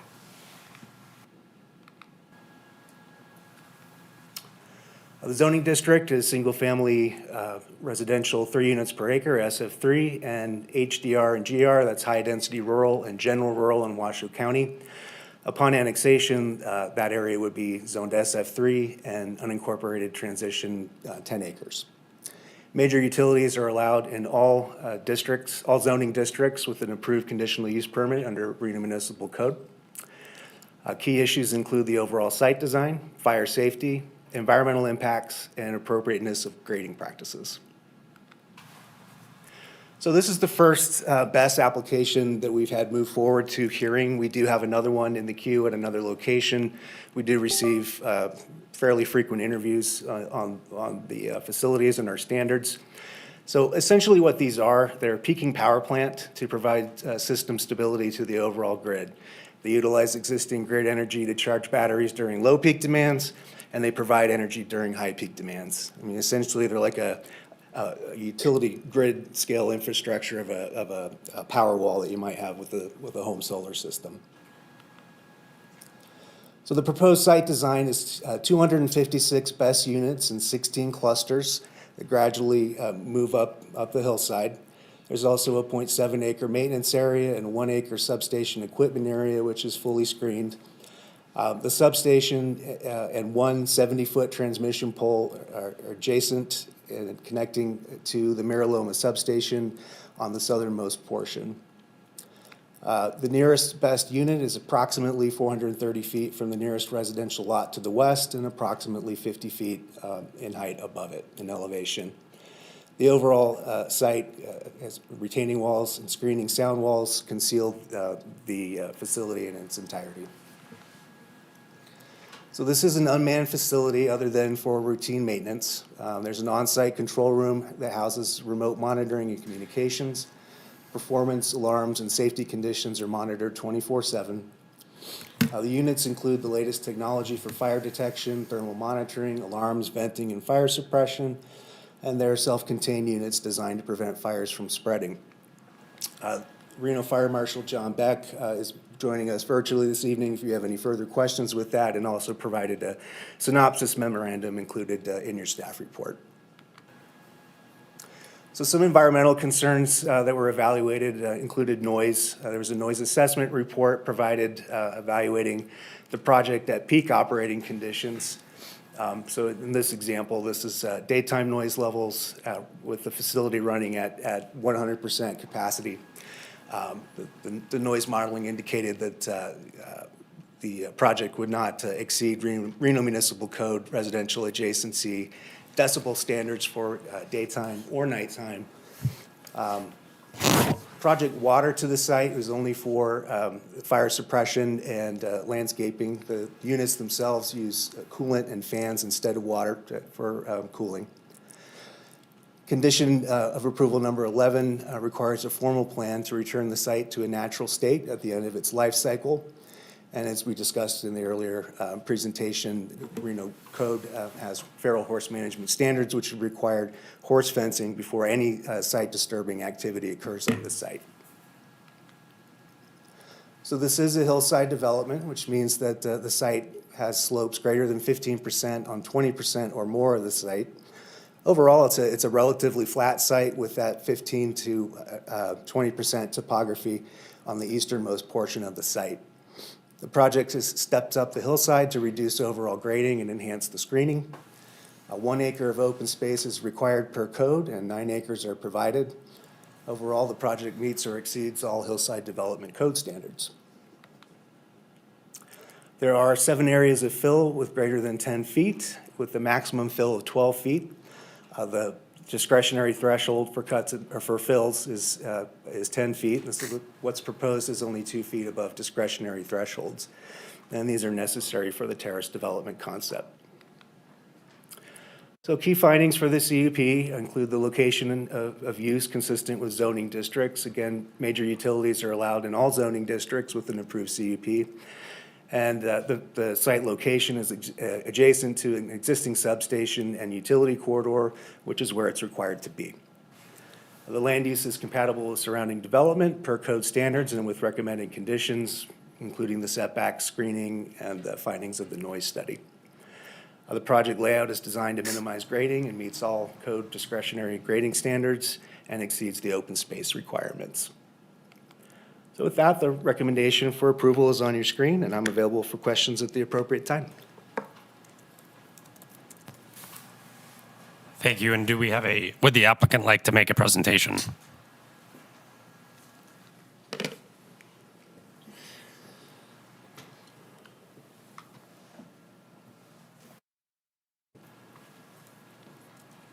All right, thank you. My name is Eric Hasty. I'm with Wood Rogers, and I'm representing the applicant, who's also here in attendance tonight. Nathan did a great job of going through the conditional use permit and everything, so I'll try not to be too repetitive here, but just give a little bit of history of the site, and then go into some of the design as well as some of the operating procedures for the BEST system. So currently, right now, the northern parcel, which is about 53.5 acres, is going to be annexed, or is proposed to be annexed into the city of Reno.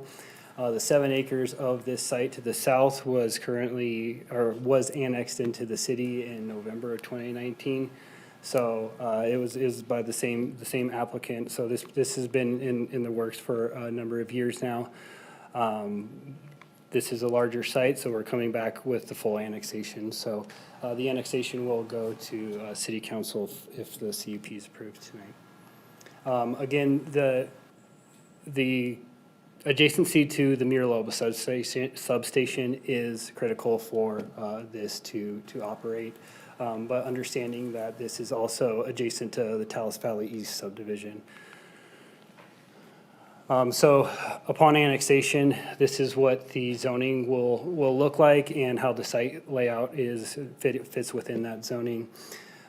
Like Nathan said, this is a major utility, and within any of the zoning designations within City of Reno code, it requires a conditional use permit. He went over pretty well what we're asking for. Major utility, hillside development, fills over 10 feet, and then the residential adjacency. So just to give a little more context of the battery energy storage system, like Nathan said, there's going to be a 120 kilovolt transmission line on the south end that will tie into the existing substation, and it will utilize the energy that is already being produced from the various power plants that feed this area. It will be, these battery arrays will then be charged during the low demand. So typically the high demand is in the morning and when everybody's getting ready to go to work, and then when they return to work. So typically it's discharging during those times, pushing energy into the grid, and then charging during those off hours during the daytime and then overnight. Again, with the overall goal to, because of the growth that has happened within South Reno. I mean, every project that was presented tonight is within South Reno. So this whole facility is required to help provide grid stability for the entire South Reno area. So just to give you guys a little bit better understanding of what's actually contained inside one of these, the application is proposing the Tesla Megapacks 2. There is different products out there that can be utilized in here. But most of them have the same safety features that are presented in the Tesla Megapack 2. A lot of the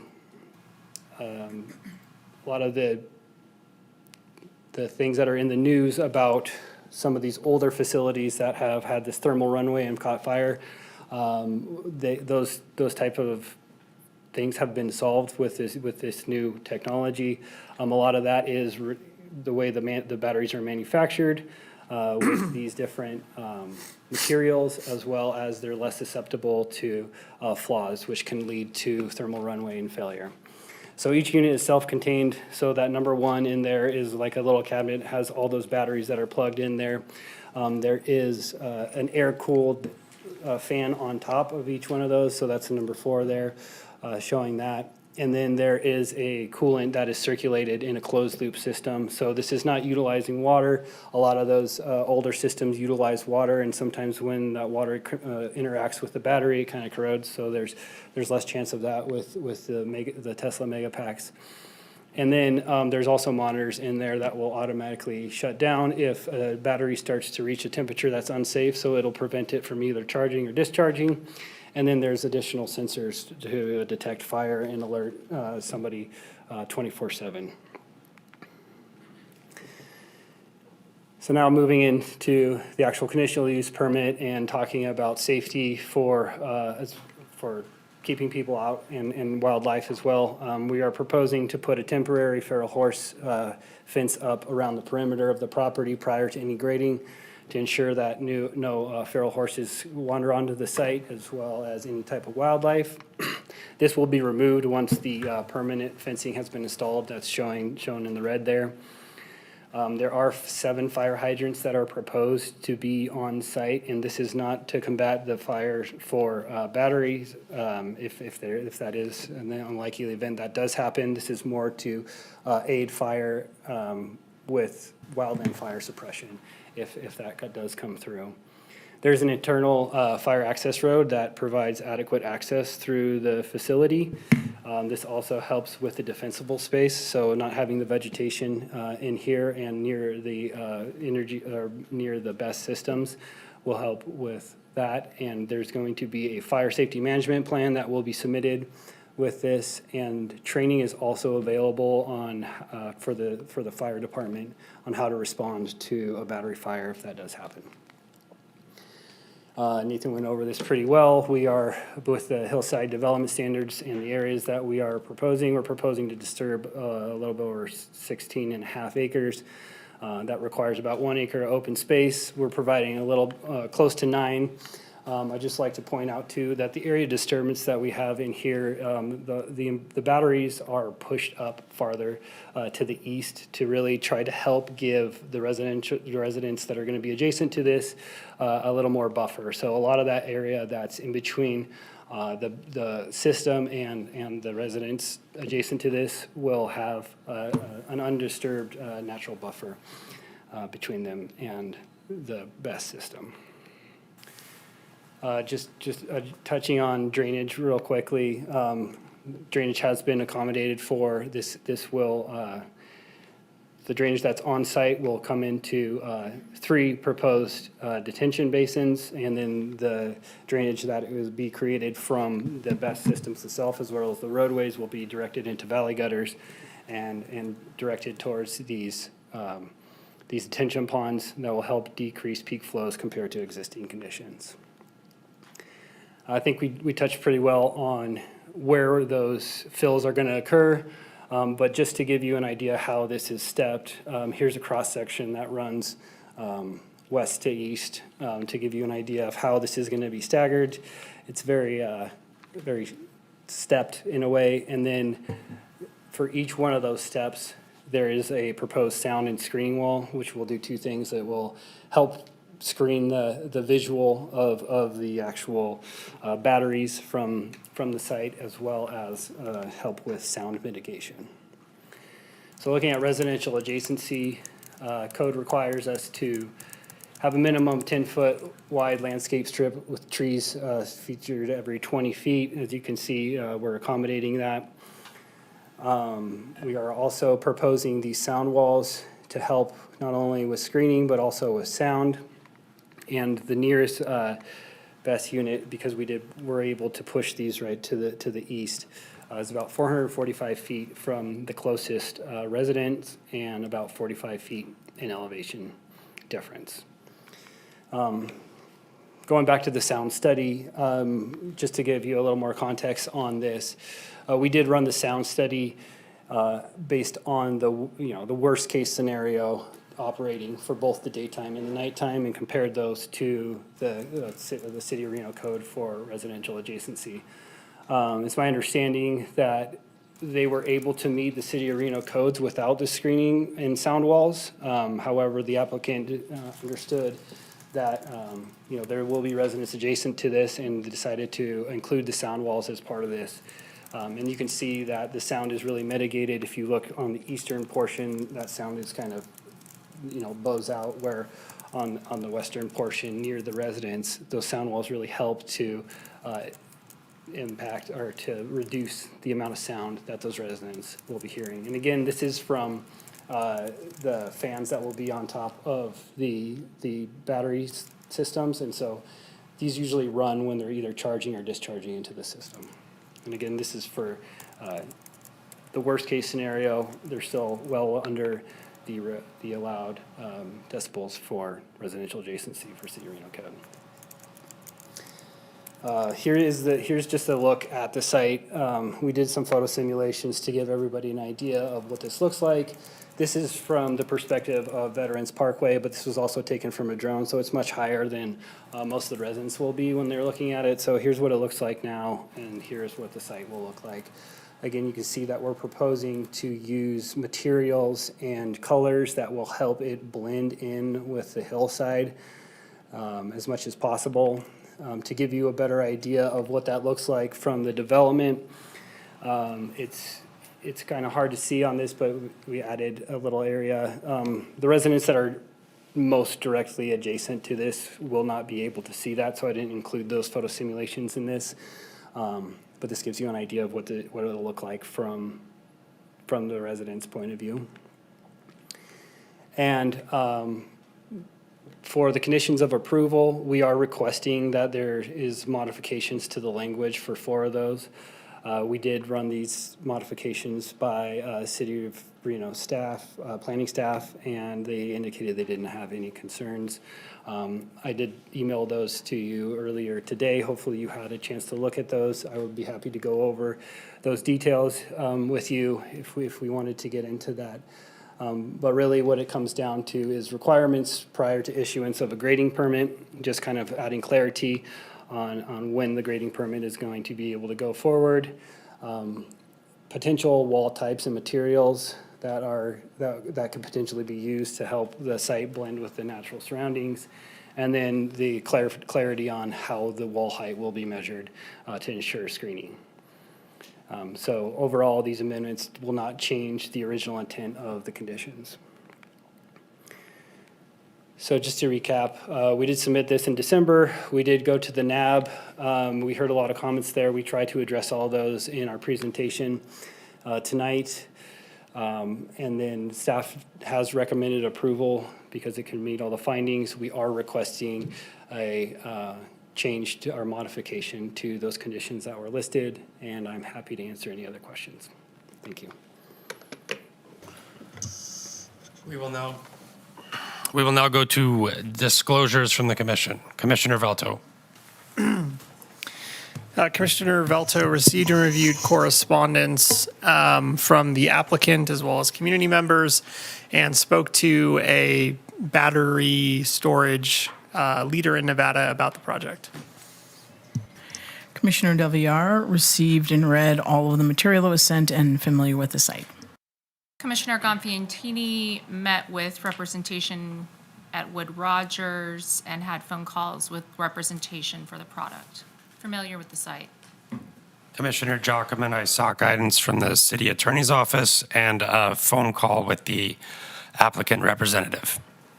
Commissioner Williams, I read and reviewed material, which included public comment that was submitted, and had a call with the applicant's representative. Commissioner Rohrmeyer received public comments from interested non-governmental organizations and read and reviewed information contained in the staff report. Commissioner Becerra, I'm familiar with the site. I read and reviewed the material, including public comment. And just bear with me, I have a longer one that I'd like to lodge in the record here. Let's see. All right. Fellow commissioners and public, I need to disclose the fact that I'm a former longtime Tesla employee and own Tesla stock. And this project may likely utilize Tesla Megapack batteries. On this matter, I've sought guidance from the city attorney's office. Pursuant to NRS 281A.424A, the law presumes that the independence of judgment of a reasonable person in the public officer situation would not be materially affected by the public officer's significant pecuniary interest where the resulting benefit or detriment accruing to the public officer is not greater than that accruing to any other member of any general business, profession, occupation, or group that is affected by the matter. Here, I have no pecuniary interest in the Trigo grid battery energy storage system. I do have a significant pecuniary interest in my Tesla stock. However, the resulting benefit or detriment accruing to me and my family will not be greater than the accruing to any other member of the general public that owns Tesla stock. See in regards to Weber Common Op number 09-47C 2009. Mere ownership of property not sufficient to implicate disclosure requirements. The fact that I'm a former Tesla employee or own Tesla stock will not impact my ability to impartially review and render a decision upon this particular agenda item. In light of the foregoing, the independence of judgment of a reasonable person in my situation would not be materially affected by my pecuniary interest. And because this is not a clear case of disqualifying conflict of interest, I will be voting on this matter. Please accept this disclosure and lodge it on the record for this meeting and subsequent meetings pertaining to this agenda item. Thank you.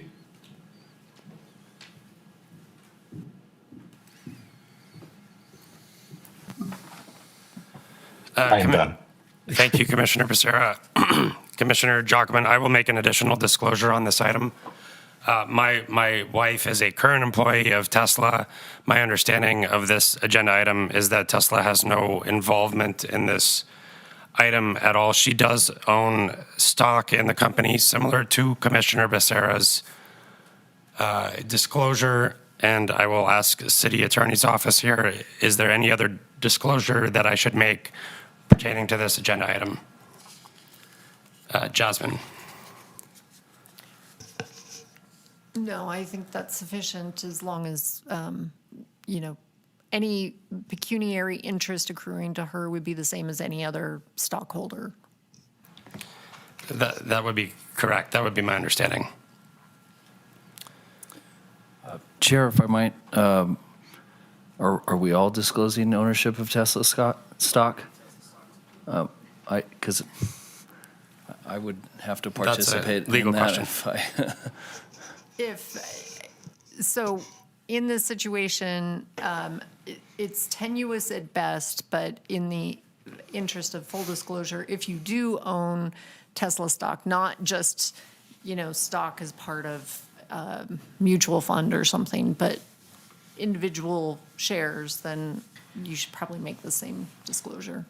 Okay. Are you okay with me on the record saying that I have and own individual Tesla stocks and I have the same disclosure as Chair Jockman for the record? Yes, Okay. that would be Does fine. anybody else need to make that? Commissioner Del Villar, I have the same disclosures as Commissioner Jockman and Williams. Except the spouse part. Correct? Well, yeah, my spouse does not work at Tesla. Correct. Commissioner Valto, same disclosure. Do we have any other disclosures from the commission before we proceed to public comment? Hearing none, Madam Clerk, would you please proceed with public comment? Yes, we did receive correspondence for this item, and I do have at least one request to speak form in person for Ann Nolan.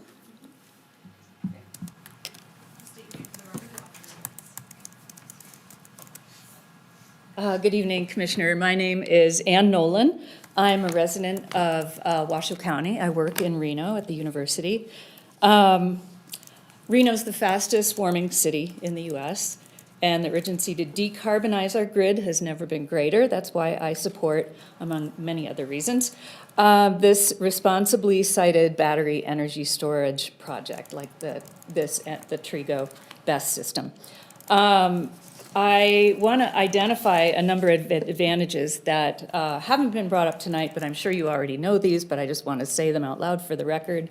Improved grid stability and reliability. I live in South Reno, and I know that the grid's unstable. I own a Tesla Powerwall, which helps when we have brief power outages. The response time it's instantaneous. And it works tremendously well.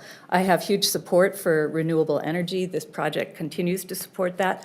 And it is in line with the Washoe County Climate Action Plan. So I think that's important to keep in mind. It captures excess solar and wind power, allowing for this more consistent integration of renewable energy into our grid. And it also puts Reno kind of more at the forefront of renewable energy activities. So it'd be nice to see that. Apparently, it has significant economic and tax benefits, perhaps providing as much as $9 million in state and local taxes over its lifetime. Environmental benefits, it doesn't produce air or water pollution. It's safe and modern technology. It's a lithium iron phosphate chemical system for the batteries, which are safer. And it also has a relatively minimal environmental footprint.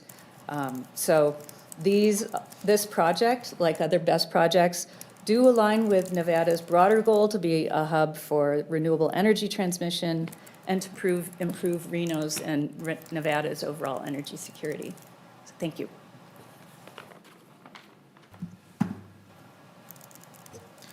With that, I do not have any additional public comment. Do we have any requests to speak in chambers? Seeing no hands raised, we will now move to questions from the commission. Commissioner Williams, I got one. I think for the applicant. Eric, just want to confirm one thing. Is the stepped sound wall that you have proposed, is that required by code, or is that something the applicant went in and did above and beyond code? No, yeah, thanks for the question. Eric Casey for the record. So, no, that's not required by code, but based on, the residential adjacency, understanding that there's going to be viewing and also concerns with sound, the applicant is proposing those. So, yeah. Perfect. That's it. Thank you. Commissioner Becerra. Great, thank you so much. I guess I just first want to start off by acknowledging that I guess many of the comments that we received focus on safety concerns, and rightfully so, particularly around the battery fires and energy response. So I do appreciate the Fire Marshal's memo confirming that the project meets most current international fire code standards. And I think my line of questioning is going to kind of start there and hopefully provide the public some reassurance or help address some of those concerns, or help others chime in and build upon those concerns or just kind of questions. So I guess one thing I'd like to clarify for folks is, like, my understanding is that each megapack functions as an independent unit designed to contain an incident within the enclosure, and that UL 9540A testing specifically evaluates like fire propagation between units. And so I guess this question is for perhaps staff or either, you guys can ping pong. Can you walk us through how the system's design and spacing ensures that if a thermal event were to occur in like one unit, it does not cascade across the site? All right, Eric Hasty for the record. I'll try to answer that. So thanks for the question. So kind of going back to the slide we had that showed how this is, and just want to point out, right? Like, this is the Tesla Megapack is one of the products. Doesn't necessarily mean that it's the only product available, but most of them are designed this way. And so each one of those cabinets, right, that's shown here, so wherever there's a 1 there, that's designed to be self-contained. So if there is going to be a fire that occurs in one of those, it's designed to contain that fire within that and prevent it from not only spreading within the battery system itself or to those other cabinets, but also to the other ones. And so this kind of works two ways. So not only will it help prevent fires that occur within it, but also if there was a wildland fire that came up against it, it helps protect those batteries from thermal runaway. So hopefully that answers your question. Yeah, that totally does, Eric. And I think it's more, trying to make sure that we provide some edification for our general public and anybody else that has these kind of concerns. And I think while I have you there, just to kind of build on this line of questioning, particularly for the nearby residents, Eric, would you mind briefly explaining, and you can tag team Mike or whoever else, could you briefly explain what the emergency response plan would look like in the unlikely event of an incident that's not contained or self-contained? Commissioner Becerra, we do have Fire Marshal John Beck on, and I would defer that to him. He's definitely the expert to answer that question. Excellent. For the record, John Beck, Fire Marshal, Reno Fire Department. Can you hear me? Yes, sir. Okay. So this is actually a very benign project, and it's not a typical response that you would really regularly think of as far as fire. We come and when we put water on the fire and put the fire out, or we mitigate in some fashion. This is actually very simple and straightforward. Our response is going to be notification from the site if there was some kind of thermal event that occurred.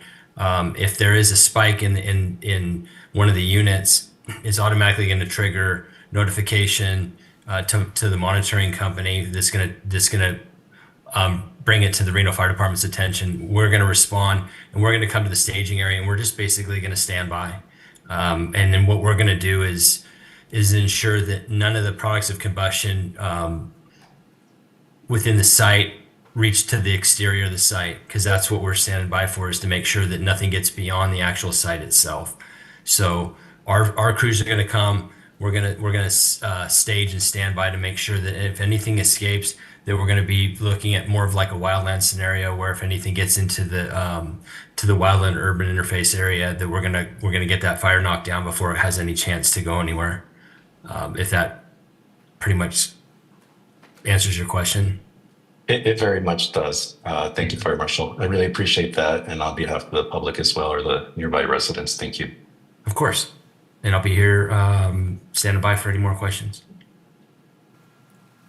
Thank you. Commissioner Del Villar, I have a question for you, Fire Marshal Beck, and that is, and maybe, or actually could be anybody, but I'm just trying to understand the route in and out of the area to get to the area that you're trying to protect. I couldn't quite tell, like, is it coming off of Veterans? Are you going down Rio Wrangler? Just trying to understand what that path looks like. So I didn't specifically look at the route we're going to take, because right now that there is some infrastructure that's still being put in place. Makes sense. But whatever that route's going to be, if it's coming down South Meadows where it connects all the way over, and then routing up through that Talus area, I don't have that actual route in front of me. I'm mainly just looking at the site as it was. I don't know what specific road route that the crews are going to take. Okay, it looks like somebody here might want to answer. I just know there's a roundabout there, and so I'm just trying to. I think I have a slide that might show this. So, okay, so you can kind of see from this aerial here, the road that comes in to the substation to the south, right? That's called Antler Ridge Road. And so that's part of the Talus development. And so now you have the connection where South Meadows goes across the Steamboat Creek and goes up to Rio Wrangler, and then can come up to Antler Ridge. Okay. And so their access for the actual site is going to be through the NV Energy site. Okay. And they wouldn't necessarily, or maybe we don't necessarily know yet, they might come from the north side, but right now the idea would be South Meadows, left on Rio Wrangler, right on Antler, up through NV Energy. Yeah. Okay. I believe so. Thank you. And I have a couple more questions. These are probably for Nathan. One of the questions I had, and this has come up a couple of times, and so I'm just trying to understand sort of the annexation question, like why it's like, I don't know, catch-22, chicken before the egg, I'm not really sure. But why would we be looking at this when the land hasn't been annexed yet? We would look at it no matter what. The properties in our sphere, well, the small portion, that 7-acre portion to the south was annexed back in 2020. The whole property is in our sphere of influence, which means that if they come in for an application such as this, the city of Reno is reviewing it. Fire responsibility and any taxation is going to go to the county. So, it's sort of an odd process. It's called an interlocal agreement, where the city of Reno has land use authority, but the county has to service it, and the county gets the tax benefit. So, sorry, I was asking about the annexation process. Why, if the annexation itself has not happened yet, because that's going to go to city council. That would be a condition of approval. I guess what I'm saying is that this body would be reviewing it, and annexation is a condition of approval. So whether it's annexed or not, this is the deciding body of whether that's an appropriate facility or not. Okay. Okay.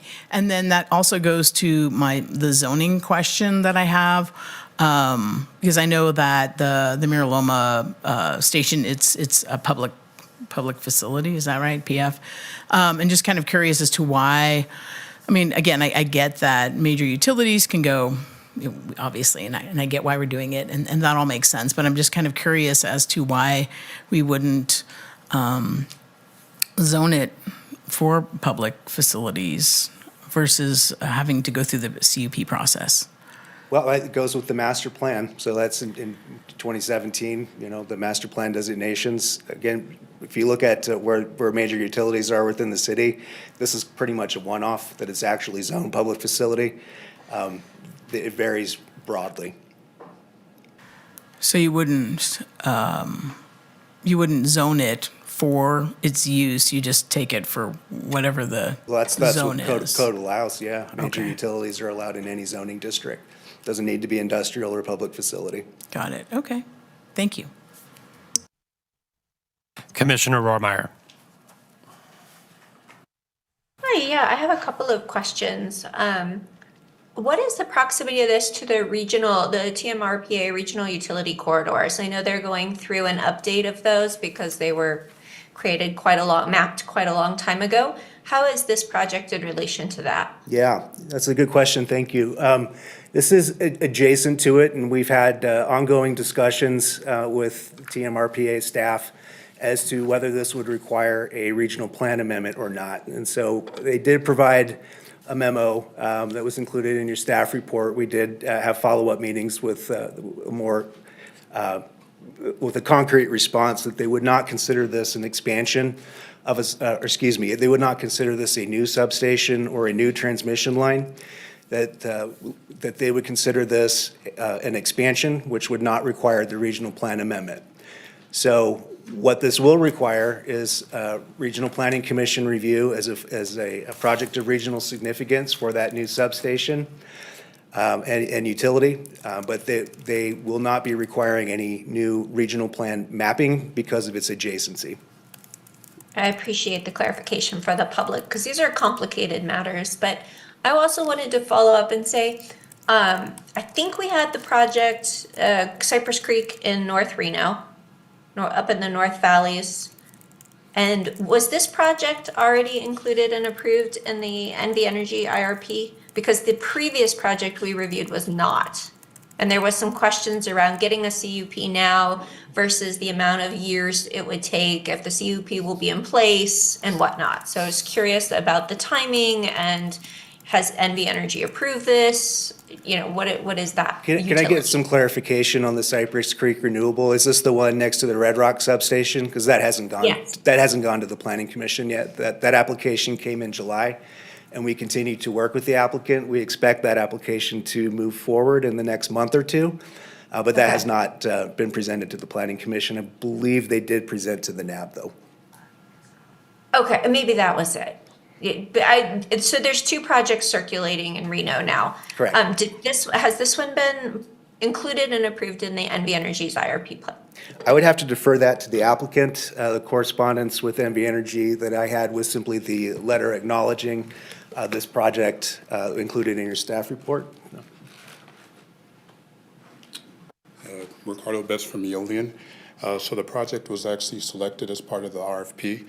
And so the project was selected roughly about a month or so ago.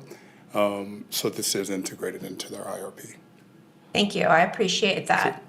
That would make sense with the CUP ask.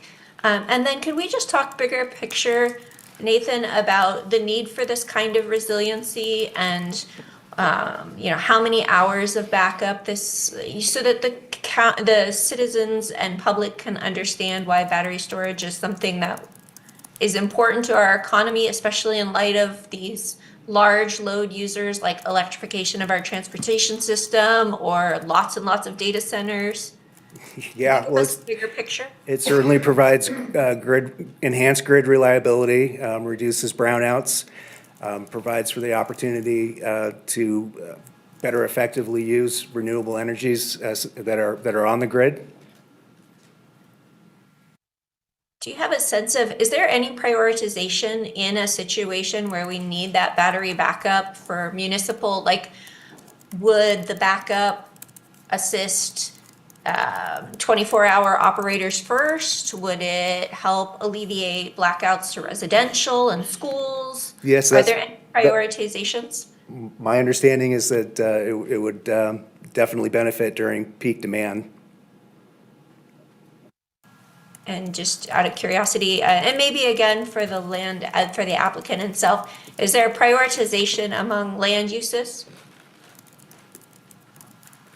Ricardo Betts from Eolian Energy. So typically the way that it goes is battery storage is really geared towards resiliency for the area. So wherever the need for the electrons are is where it goes. But mainly this is to support NVE with the additional load growth that's taking place in the area, especially within the South Reno area. So essentially, this will actually support that for the additional load growth that's taking place in the area. When you mean South Reno, are you saying largely the part of the city that is more residential in nature, or are we supporting larger industries? Can you help define what that is? So this is a contracted project with NVE essentially, right? So the demands is for the overall use for the inverter. So like we wouldn't be able to determine exactly if it is going directly to a residential use, if it's a commercial use. It's for the better well-being of the grid. All right, thank you. Sure. Any other questions from the commission? Seeing none, we will now move to deliberation. Commissioner Becerra.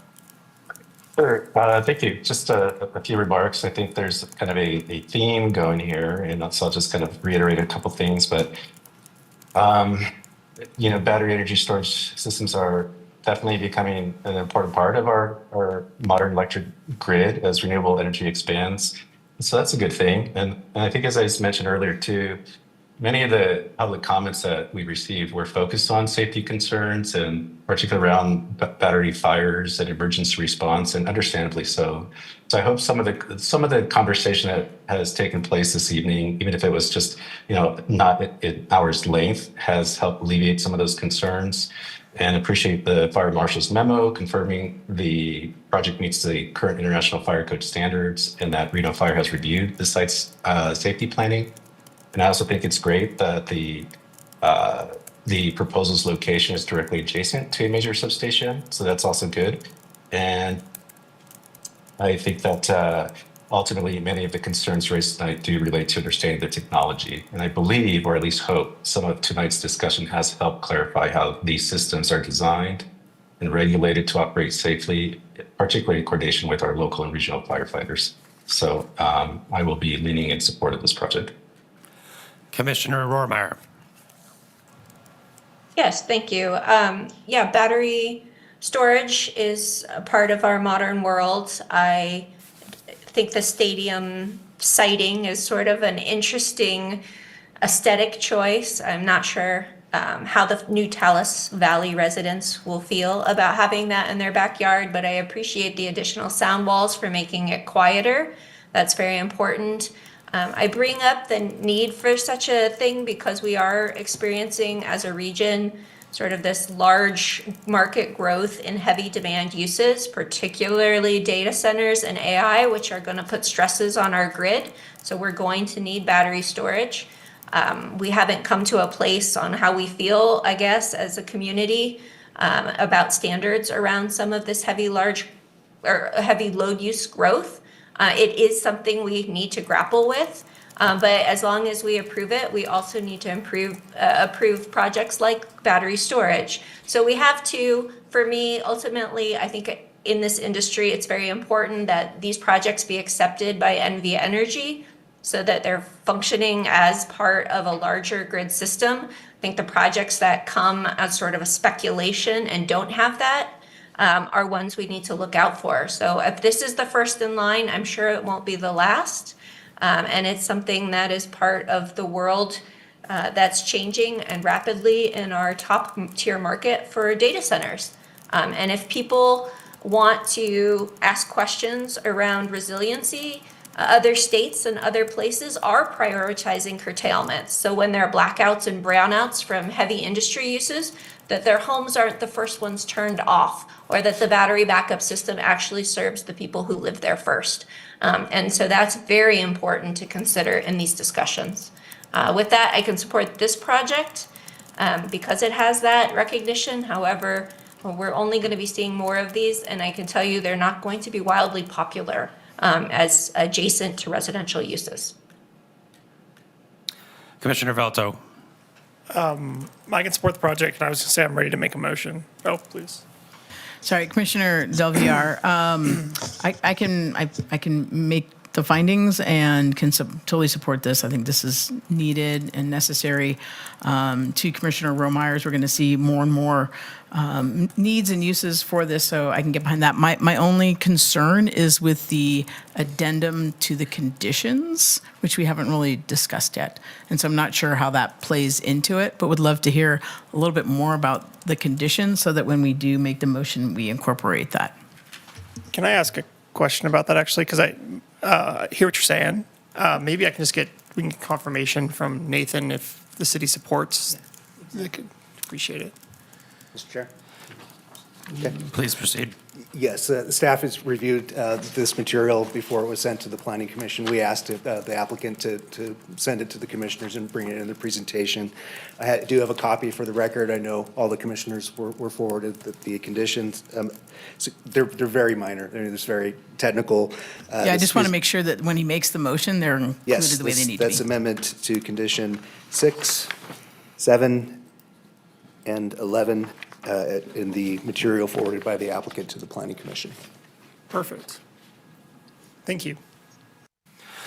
Commissioner Jacobin, I do have one question about the conditions. So the applicant has stated that the project may or may not use Tesla Megapacks. The condition 10 reads as though the project shall utilize Tesla Megapack BESS systems. It goes on after that.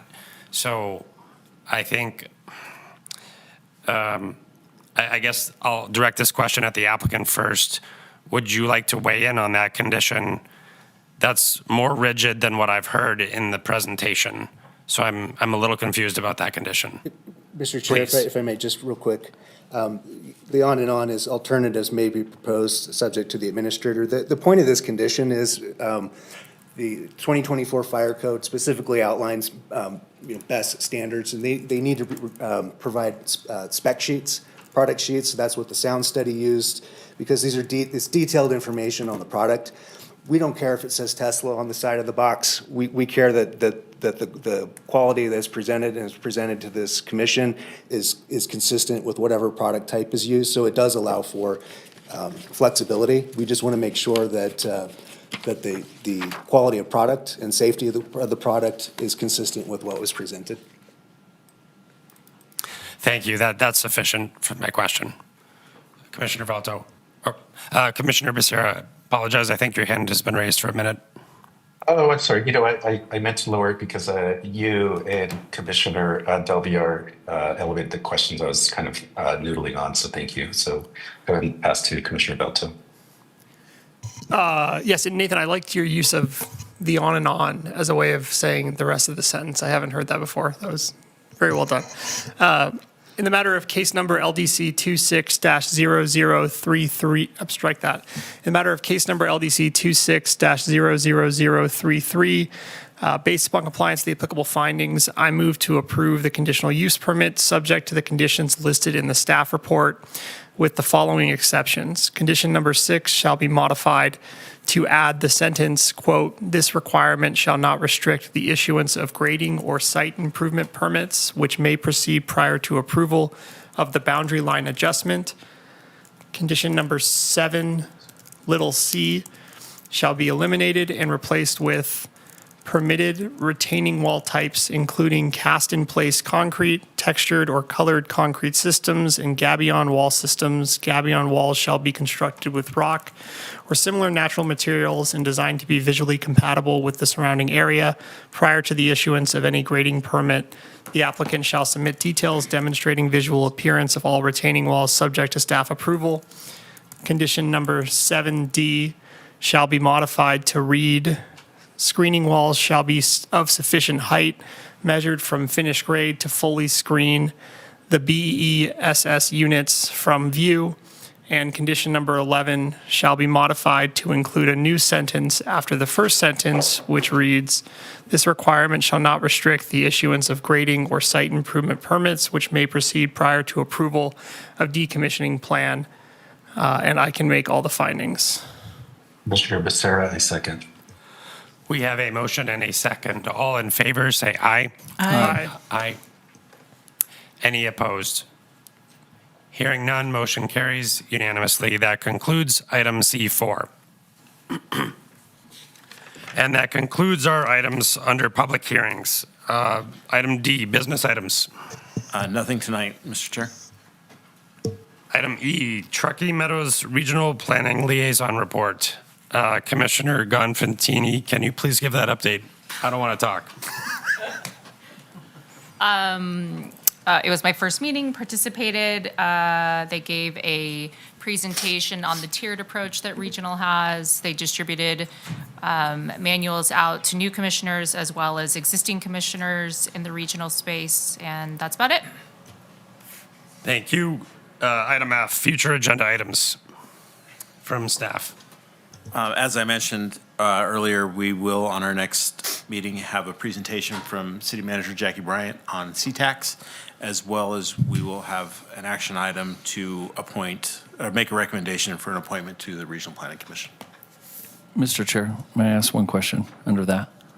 In the NAB and some of our communication today, there was some comments made about the parking of a automotive organization in South. Did that stop at the NAB and is not going to come to planning? I assume you're referring to the Corwin Ford Yes. conditional use permit? Yes, they've withdrawn that application. Okay. And removed the vehicles, is my understanding. Okay, great. Thank you. Sorry. Item G, public comment. Madam Clerk.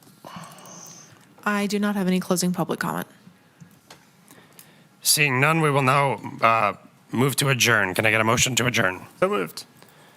Commissioner Williams, second. All in favor, say aye. Aye. Aye. Aye. Meeting adjourned. Have a good evening.